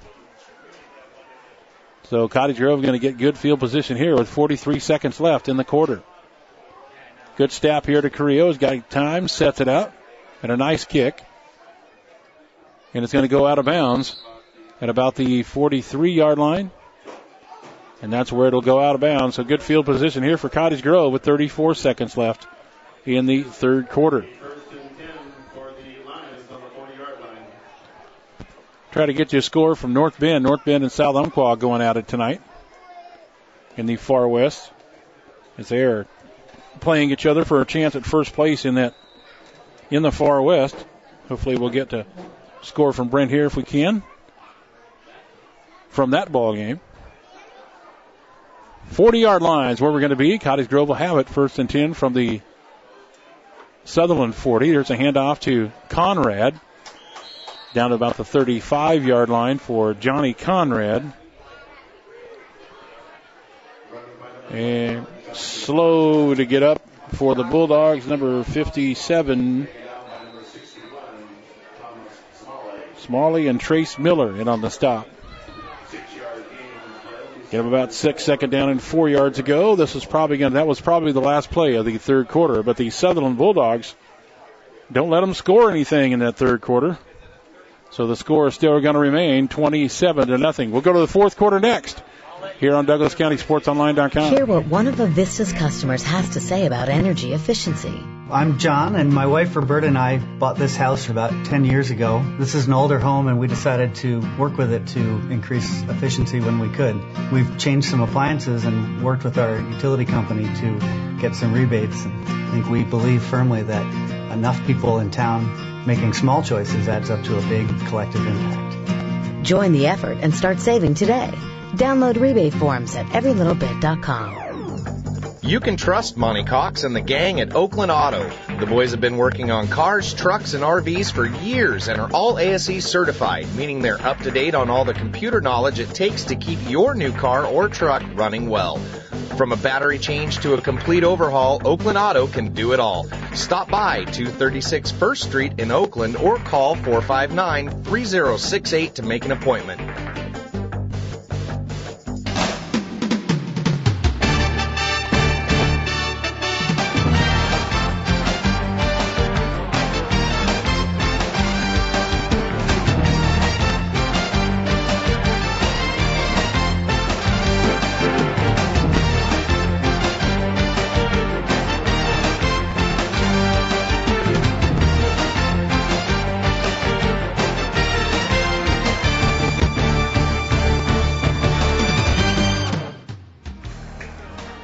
And welcome back. Fourth quarter begins with a carry for the Cottage Grove Lions.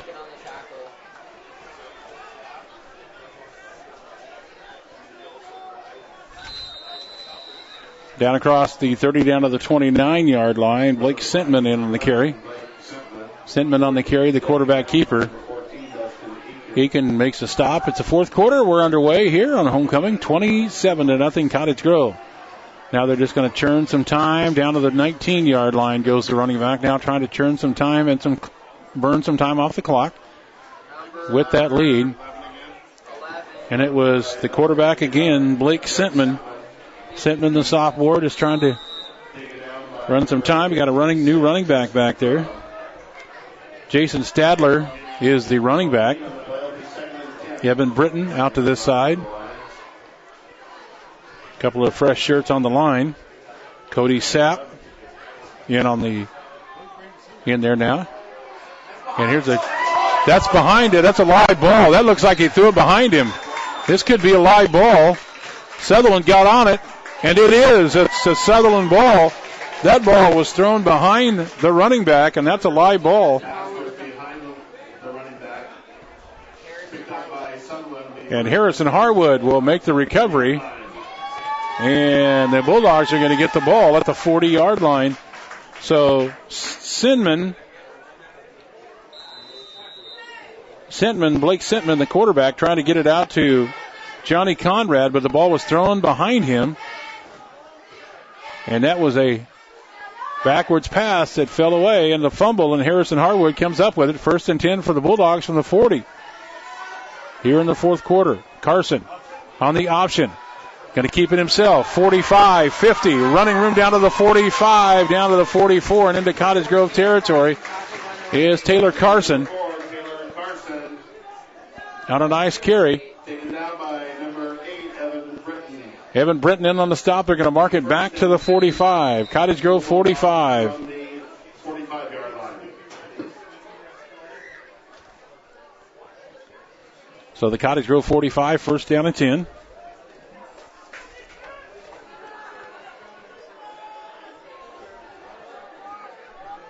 Tristan Needham out to this side now as a receiver.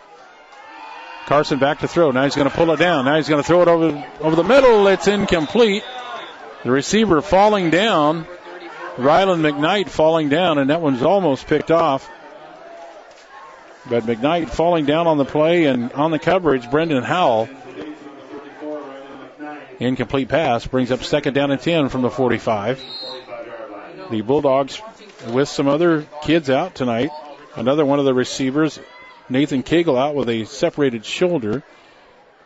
So he's out of the game. Frankie is not available, the junior receiver. So that's why Needham is getting some time. Needham also the backup quarterback. He saw a little bit of quarterbacking duties last week in that loss to Elmira. Here's a pitch out to Henderson going right side. Back to the 50-yard line and brought down for the loss. Is in on the stop. Is number 6. Brendan Howell doing the Cam Newton Superman pose after the tackle. All the way back now to the 51. So a big loss there as Ryland McKnight will come in with the play. And the Bulldogs with nothing going on here tonight. What to do? 49-yard line. Third and about 15 now for the Bulldogs.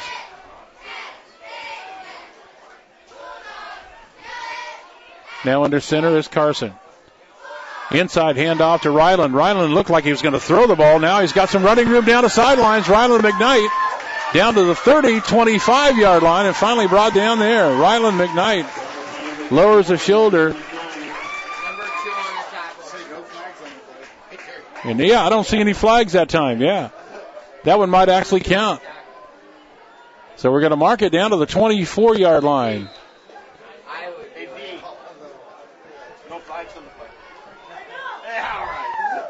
So down to the 24-yard line now, first and 10 for the Bulldogs. Down 27-0 with 9 minutes left in the ball game. Carson now under center with McKnight and Henderson in the backfield. First and 10, 24-yard line. It's a pitch. Pitch to Ryland McKnight, 20-15. Cuts up the middle. Ryland McKnight's going to score, and the Bulldogs are on the board. But wait, hold on. We got a penalty marker. Flag on the play when you know it. And there's the boo. Ryland McKnight coming back to the huddle with his T-shirt or with his jersey all untucked and everything else. And a flag on the play. A 24-yard scamper by Ryland McKnight is going to come back. Now another flag comes in. And this is after the play, long after the play. There was somebody said something. And so they settle it with a holding penalty, and then somebody, or it's blocking below the waist.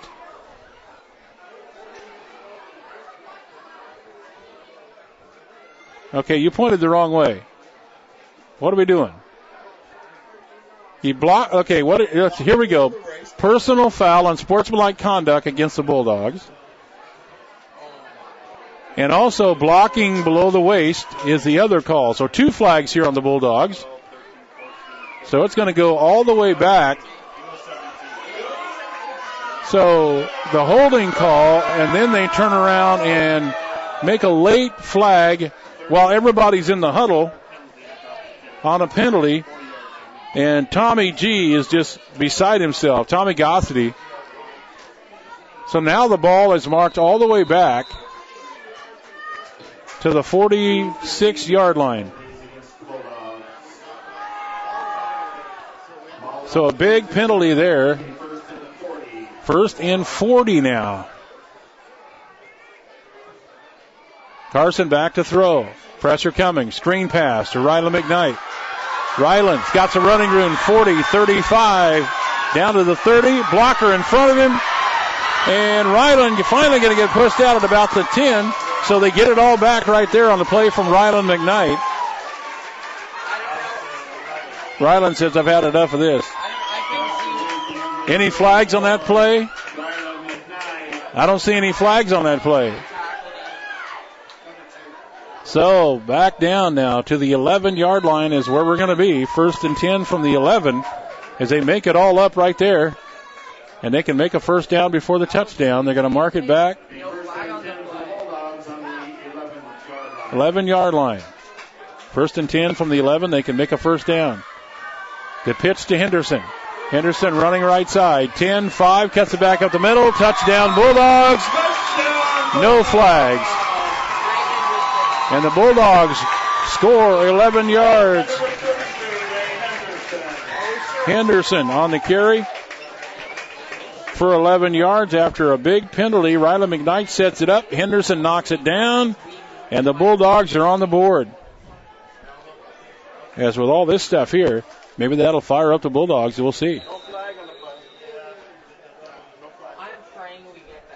Eakin will come in to attempt the extra point, and finally, with 8:14 left in the game, the Bulldogs get on the board. It's Eakin. And it is good. And it is good. 8:14 left in the game. The Bulldogs finally on the board. It's now 27-7. Cottage Grove here on Douglas County SportsOnline.com. Then take your team to Dakota Street Pizza. Dakota is home to the 24-inch Mammoth Pizza, the biggest pie in Douglas County with plenty of toppings to choose from, all made fresh. Not in the mood for pizza? We also serve up chicken, spuds, breadsticks, and a complete menu of sandwiches, all stacked high with a quarter pound of meat. Dakota also has a full-service salad bar available all day long. For the kids, there's a playroom full of video games, and for the adults, you can watch sports on 3 big-screen TVs. Come join the fun at Dakota Street Pizza in Sutherlin. For to-go orders, call 459-0005. Kids who play sports are healthier than those who don't. They learn discipline, teamwork, and life habits that promote achievement. Kids in sports form strong social skills, develop confidence, enjoy a high standard of mental health, and often become solid building blocks of the community. As the local teams play out this season, they'll learn about a lot more than competing in games. They'll learn life lessons that can be gained nowhere else. That's why Clint Newell Auto Group supports local youth athletics. 11-yard run by Raymond Henderson after a big run by Riley McKnight to set things up. The extra point by Eakin is good, and the Bulldogs finally on the board. With 8:14 left in the ball game, it's now 27-7. Eakin getting ready to kick it off. The Good Hands team up on the front for Cottage Grove. Taylor Hollowell up there. Daniel Romero, just in case they're kicking the onside. It's a little squib kick. Touched by Cottage Grove. They got to get on it. Cody Sapp touched the ball for Cottage Grove, knocked it down, and they recovered it. And in on the recovery, Peyton Presley for Cottage Grove. So it's going to be 1st and 10 now from the 43 with 8:13 left in the ball game. So the Bulldogs finally get on the scoreboard after some big penalties. Rylan McKnight gets a run, and then Henderson finishes it off. Back at quarterback now, Corey Parent. It's a couple of sophomore quarterbacks getting the job here today. Parent back in again. 1st and 10 from the 43. He's going to keep it himself. Run it up the middle, close to the 50-yard line before being brought down there.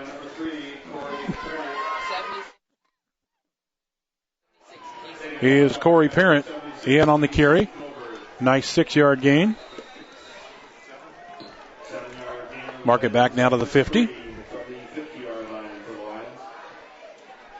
Now they'll take some more time at the 50-yard line.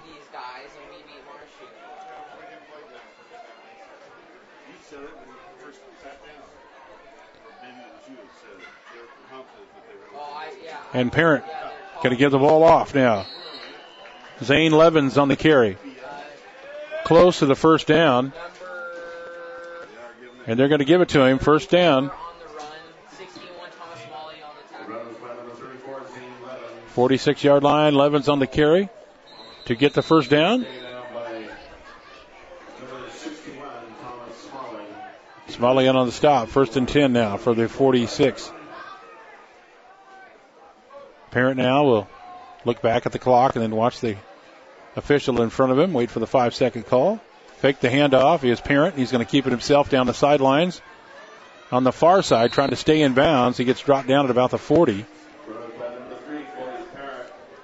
So it's Parent and Blake Sintman, the two quarterbacks, doing the job tonight. But some great running there by Johnny Conrad. Levens has a touchdown tonight. Parent has a touchdown from the quarterback position. And a couple of pass plays from Sintman. Getting the plays called. 3 receivers coming this side. 2nd and 6 from the 41. With 6:28 in the clock running. They're just going to wait for the hand to come up, and then they'll snap the ball with the 5-second call. Parent with the ball. 35 down to close to the 30-yard line. Another first down for Cottage Grove. They continue to run the clock.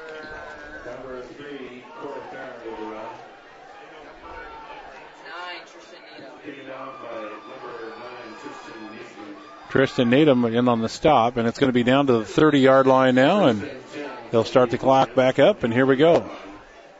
We had 10 total turnovers. We only lost by 19. 3 fumbles, 7 interceptions.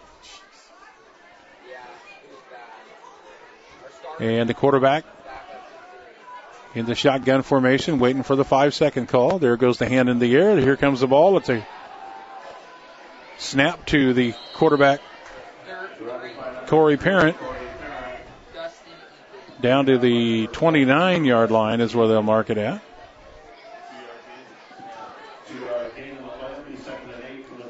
A couple of yards there. 2nd down and 8 yards ago now.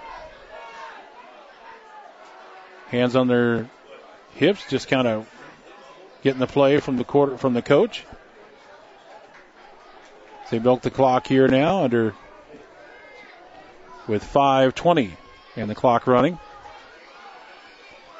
Now they'll get set up. There goes the hand in the air. 5 seconds left. And here's the fake the handoff from Parent, and Parent will get stopped. Penalty marker comes in. Needham on the stop, and let's see if he grabbed a face mask or anything there. As the yellow flag comes in again. And it's going to be holding against Cottage Grove. Well, now. A good applause coming from the Bulldog side, and it's declined. So the Bulldogs going to decline the penalty and keep the ball where it's at to make it a 3rd down because they want to try to get the ball back here. They want to give them any more extra time to kill. The penalty is declined, the 3rd down for the... So it'll be declined to make it 3rd down and 8. For Parent. And almost offsides to the Bulldogs again on that hard count by Corey Parent, but they stay where they're supposed to. Wait for the 5-second to go up. There's the hand, and here's Parent with the ball. Up the middle, and a 1st down and more. He's going to score. Parent scores from 28 yards. Any flags? No, there's not. Corey Parent scores his 2nd touchdown of the game. So Corey Parent scores his 2nd touchdown of the ball game from 28 yards. And we have a Bulldog player down. That's 76. No, it's over there. It's not small. Not sure exactly who it is over there, but that's Sean Radford over there with the. That might be Tommy G on the ground. It is. That's Tommy G's dad making his way over to the sidelines right now. So Tommy Gossity down on the floor, on the field.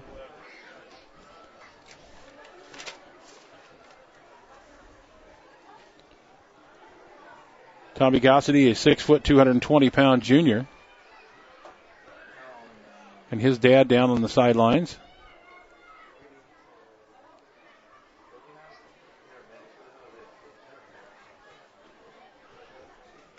Tommy Gossity down on the field. His dad will come out. The paramedics will come out and take a look. And we're going to take a break here right back. 4:36 left in the game. 33-7 Cottage Grove. The extra point coming up. Hey Mom, I have something you should meet. Something or someone? Something. It's my perfect food. It's your what? It's my perfect food. Not only does it taste great, it's packed with protein and calcium. It's my perfect healthy snack. Plus, it's made locally with RBST hormone-free milk, fresh from Oregon Dairy Farms. Okay, I'll bite. What's the name of your perfect food? It's my cottage cheese, from Umpqua Dairy, of course. Umpqua Dairy. Mom, daughter, and quality checked approved since 1931. Did you know Dutch Bros Coffee roasts all of their own coffee fresh every day? We have individual relationships with the farmers that harvest our coffee to ensure that there's no compromise in any step of the process. From the farmer to the cup, we guarantee satisfaction. It says so at the bottom of every cup. Drive through one of our convenient locations today and put our world-renowned speed, award-winning service, and unprecedented quality to the test. All of our locations are locally owned and operated to strengthen community involvement. Visit www.dutchbros.com today. And welcome back. It is Tommy Gossity on the field right here with 4:36 left in the ball game. 33-7 in favor of the Cottage Grove Lions. And they're looking at Tommy Gossity right now as the paramedics will come out onto the field. And it was looking like Coach Sean Radford was pointing towards the shoulder of Tommy Gossity. Actually, he wanted to get up there, but they just took the helmet off of Tommy. But Sean Radford motioning to the at the paramedics, and they're thinking it's a shoulder injury here on Tommy Gossity. What a great man, a catcher in baseball. His dad's here all the time. Mom and dad here at every game, and I got to spend some time with him during baseball season when I was doing American Legion baseball. And Tommy's just a great kid. He has a lot of fun doing what he's doing. He loves the sport. He loves the passion of sports, and his mom and dad are really nice people to be around. And I got to spend a lot of time with him during baseball season. So a great catcher and a good hitter too on the baseball diamond. So Tommy G out there on the field. And speaking of this field, they're trying to get turf put in on this field, and the Sutherlin Booster Club is looking for your help. If you'd like to help them out, they're rolling right along in their goal to try to get turf on this field by next summer and by next football season. It could be used by everybody in the community, not only football, but soccer, maybe hosting. Anyway, it's a game or two. Also, the elementary schools can also get involved too as well and get a chance to play on this field. So if you'd like to help out, you can get a hold of Dee and the gang from the Booster Club and see how you'd like to sponsor in. Just kick some money in like Country Financial did tonight. Kicked in $500 towards the new field tonight. Also gave away that grill, which I didn't win. But another $500 in the pot for a chance at getting turf field. So contact a local Booster Club member or give Josh Grotting a call at the school to get you taken care of. Tommy G sitting up now. Now they'll take a look at his, looks like they're looking at his left shoulder, left side on Tommy Gossity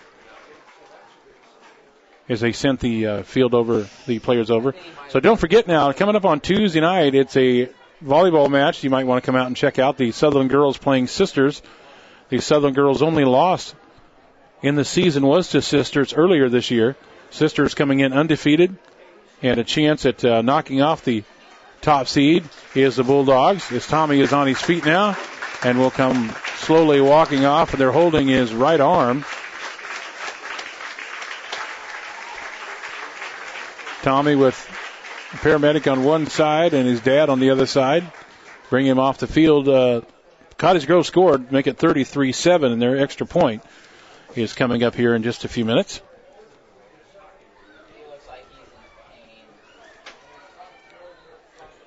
So Parent scores 28 yards with 4:36 left in the ball game.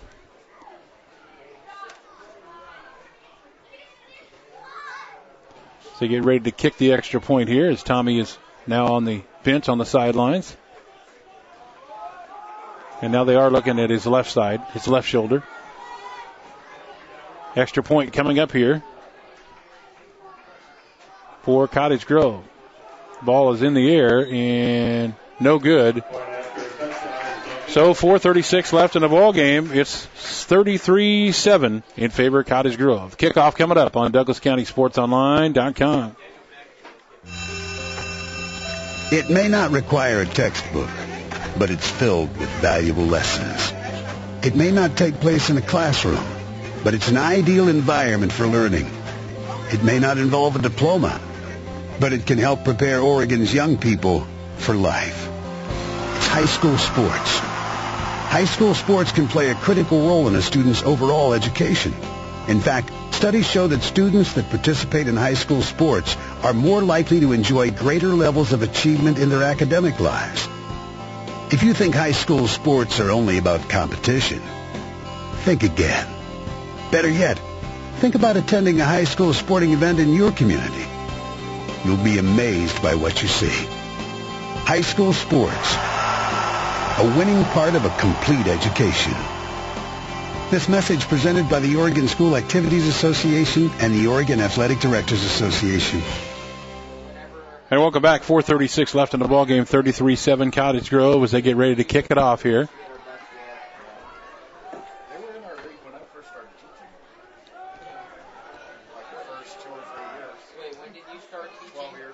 Here is the kick. It'll be taken at about the 20. They're going to fake the reverse. This is going to be Eakin. 20, 25, 30, down to about the 34-yard line before being brought out there by number 24 for the Cottage Grove Lions. Jason Stadler in on the stop. So the senior Princess McKenna Foley, the Prince Joe, and we'll see where they mark it out now. And so they'll be going to the homecoming dance on the losing end of the scoreboard. But hopefully they'll be all right with that. First down and 10 from the 34. Carson, shotgun formation. He's back to throw. Got pressure coming. Now he's going to roll to the right. 35, tripped up right there. Dropped down about the 37. Carson will stay in bounds. The clock will run.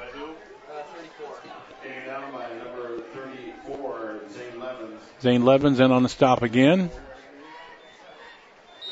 37-yard line. Second down and about 4 yards, or 4 yards gained. 6, second and 6 to go.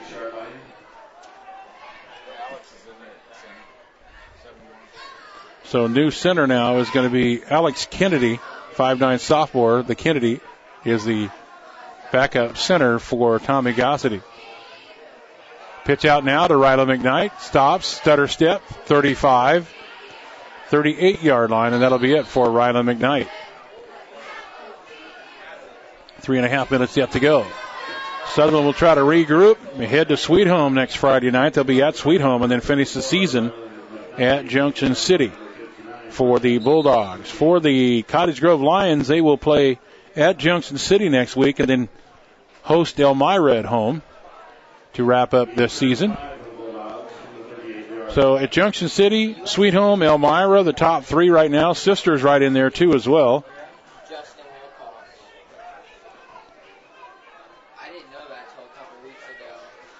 Third down and 5. Carson throwing it over the middle, intended for Eakin. Incomplete. So now it's going to be fourth down with 2:50 left. Fourth down and 5. You gotta go for it. You just can't give up. You gotta try. Crazy things do happen. Into the ball game now. Tristan Needham into the ball game now for Sutherlin. So long fourth down play here. Fourth down. At about 6. It's going to be Ryla McKnight, the Wildcat. No, Carson goes under center now at the last second. Carson goes under center, hands it off to Henderson. Breaks a tackle, but nowhere to go. It's going to be dropped for a loss. So a loss there. It's going to give the ball back to Cottage Grove now at the 38 or 36. And into the ball game now for Sutherlin. Braxton Beerbaum. Braxton Beerbaum coming in. Harrison Harwood coming into the ball game. Andrew Smalley into the ball game now. Some fresh jerseys, but still in there for Cottage Grove. Their quarterback that started the game, Corey Parent. He's got 2 touchdowns tonight. So 1st and 10 from the 37. Here's Parent. Parent going to hand it off to Jason Statler, number 24. Eakin on the stop.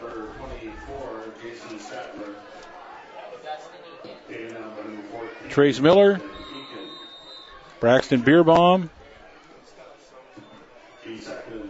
Out there now. 2nd down at about 4 yards ago. 2:20, the clock running. Into the ball game, Damon Landry. Damon Landry into the ball game for Cottage Grove. Also into the ball game for Cottage Grove, number 1. I don't even have him on the roster. He's probably a JV kid. 2 minutes left in the ball game.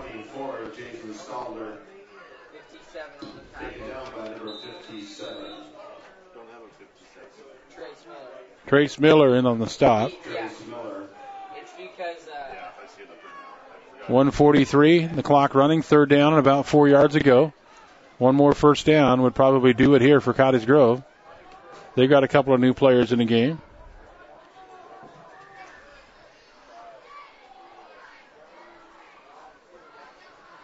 They're going to turn around and hand it off. Into the waiting arms, number 24, Jason Stadler. And gain of about a yard, and that's going to be it. It's Chris Beauregard into the game, 6'1" sophomore. 4th down and about 3 with 1 minute, 5 seconds left. It'll be under a minute now after the time they snap this one off.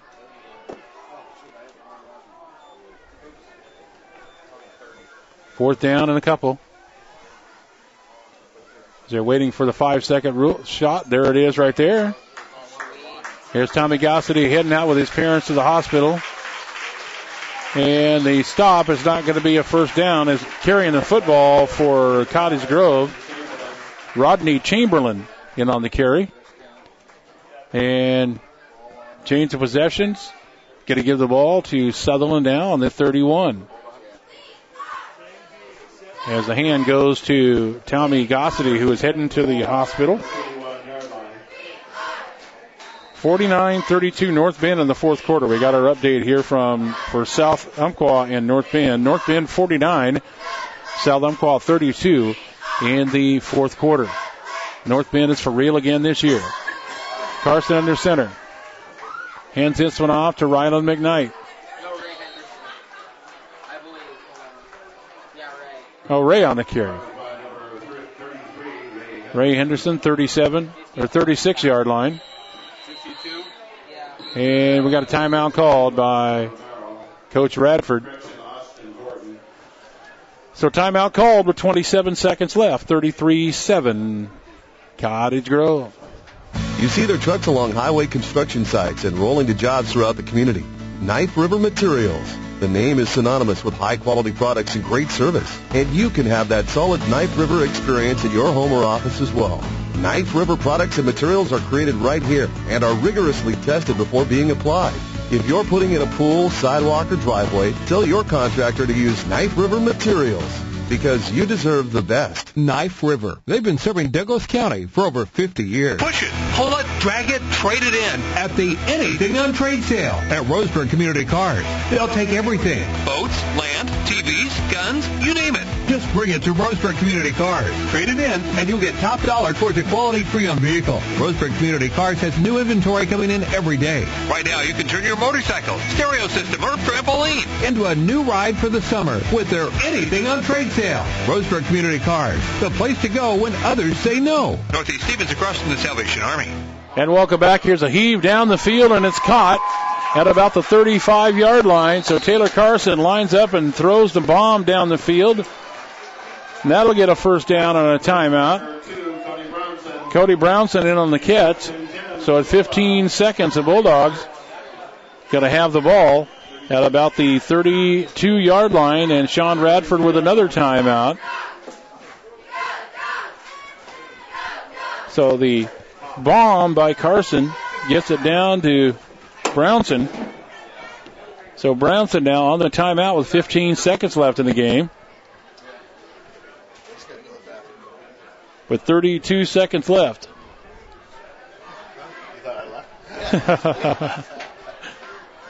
So next week, the Sutherlin Bulldogs will get on the bus and finish up on the road back-to-back. They will play at Sweet Home next Friday night, and then the following Friday, they will be at Junction City. For Cottage Grove, picking up the win here, they will be 1-5, and they will travel to Junction City, while Sutherland's at Sweet Home.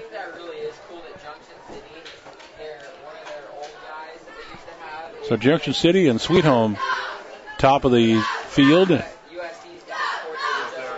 And also up there is Sisters.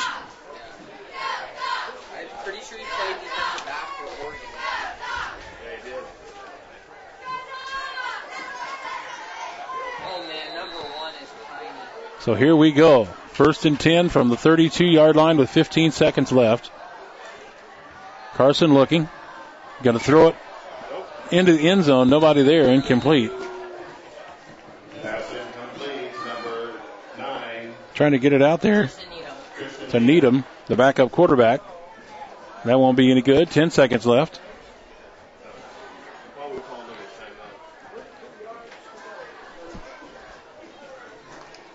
Andrew Smalley now in the ball game for the Bulldogs. With 10 seconds left, 33-7. 2nd and 10 from the 32. You know what's bad when the PA guy and the broadcaster guy both have to go to the restroom. It's going to be a quick post-game show, let me tell you that right now. Here's Carson, back to throw. 10 seconds left, going to roll out. Throwing it to the corner of the end zone. He's got a guy out there that's incomplete. Off the hands of Brownson, 3 seconds left. Number 2. Pass incomplete, number 2, Cody Brownson. So 3rd down and 10 from the 32.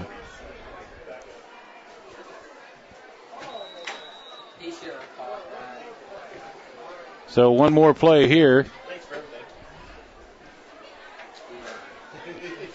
The final home game of the year right here, 3 seconds away from it. The boys will be on the road for the next 2 weeks, Sweet Home in Junction City. Here we go, Carson. Back to throw. Looking. Now he's going to throw it. Last play of the game. And it's in and out of the hands of Eakin. That is the ball game. And that is your final score. And Sisters has picked up their first win of the year, 33-7. In favor of the Cottage Grove Lions. We'll come back and wrap it up here in just a minute. Here on DouglasCountySportsOnline.com.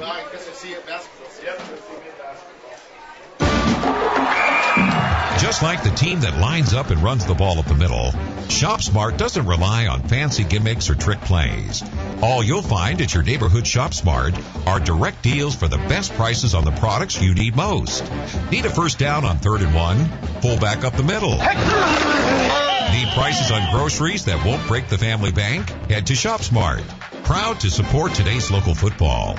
ShopSmart, where savings are in the bag. Sutherlin High School Athletics is brought to you by Dakota Street Pizza, Roseburg Community Cars, Family Home Furnishings, the Sutherlin Booster Club, Oakland Auto, Umpqua Valley Asphalt, the Integrity Team, Sutherlin Physical Therapy, Sandy's Place, Smitty's Food Mart and Deli, M&M Printers, Touchtone Engraving, C&B Striping, and Foley Roofing. You're listening to Sutherlin High School Athletics on DouglasCountySportsOnline.com. And welcome back. Your final score, 33-7 in favor of Cottage Grove. Sutherlin could not get anything going as the Lions got out to a 27-0 lead before the Bulldogs could finally score. 5:14 left in the first quarter. It was a 2-yard run by Zane Levings. The extra point was good, no good, 6-0. They were 1:47 left in the first quarter. It was an 8-yard run by Corey Parent, one of 2 scores for the quarterback. Extra point kick was good, and it was 13-0 after 1 quarter. 6:57 second quarter. It was a 9-yard pass play from Blake Sintman to Brandon Howell to make it 20-0. Then a 65-yard pass play to Peyton Presley. Presley all by himself running down the sidelines with 5:33 left. The kick was good. It was 27-0. And then finally, with 8:14 left in the game, 11-yard run by Raymond Henderson after a big run by Ryland McKnight. And finally, the Bulldogs were on the board 27-7. But before it was all said and done, Parent with another touchdown, his second one of the night, 28 yards with 4:36 left in the game. And that put it here at 33-7. That is your final score here from homecoming here in Sutherlin. So the Sutherlin Bulldogs now will head out on the road as they finish up their final home game of the season. They will be at Sweet Home next Friday night before wrapping up the regular season at Junction City. The top two teams in the Sky M is where they will be. All right. So that's hopefully things will be better with Tommy G. Tommy G goes out with a shoulder injury and on his way to the hospital. Mom and Dad taking him there as well. So another tough loss here for the Sutherlin Bulldogs. They will go to 1-5 now. And get on the bus next Friday night and head to Sweet Home. Once again, congratulations to Joe Mato and McKenna Foley, your king and your senior prince and princess for the homecoming. And that, I think, will do it from here.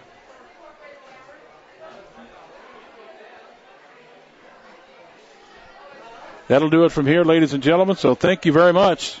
Your final score, once again, 33-7 in favor of the Cottage Grove Lions. And they will get ready for Sweet Home next week. All right, don't forget, big game tomorrow, the Oregon Ducks and the UCLA Bruins, a big game tomorrow there. And on behalf of Brent Newton and Jason Hink, I'm Kenny Sherman. Thank you so much for listening tonight. Final score here, 33-7, Cottage Grove. And we'll talk to you soon here on DouglasCountySportsOnline.com.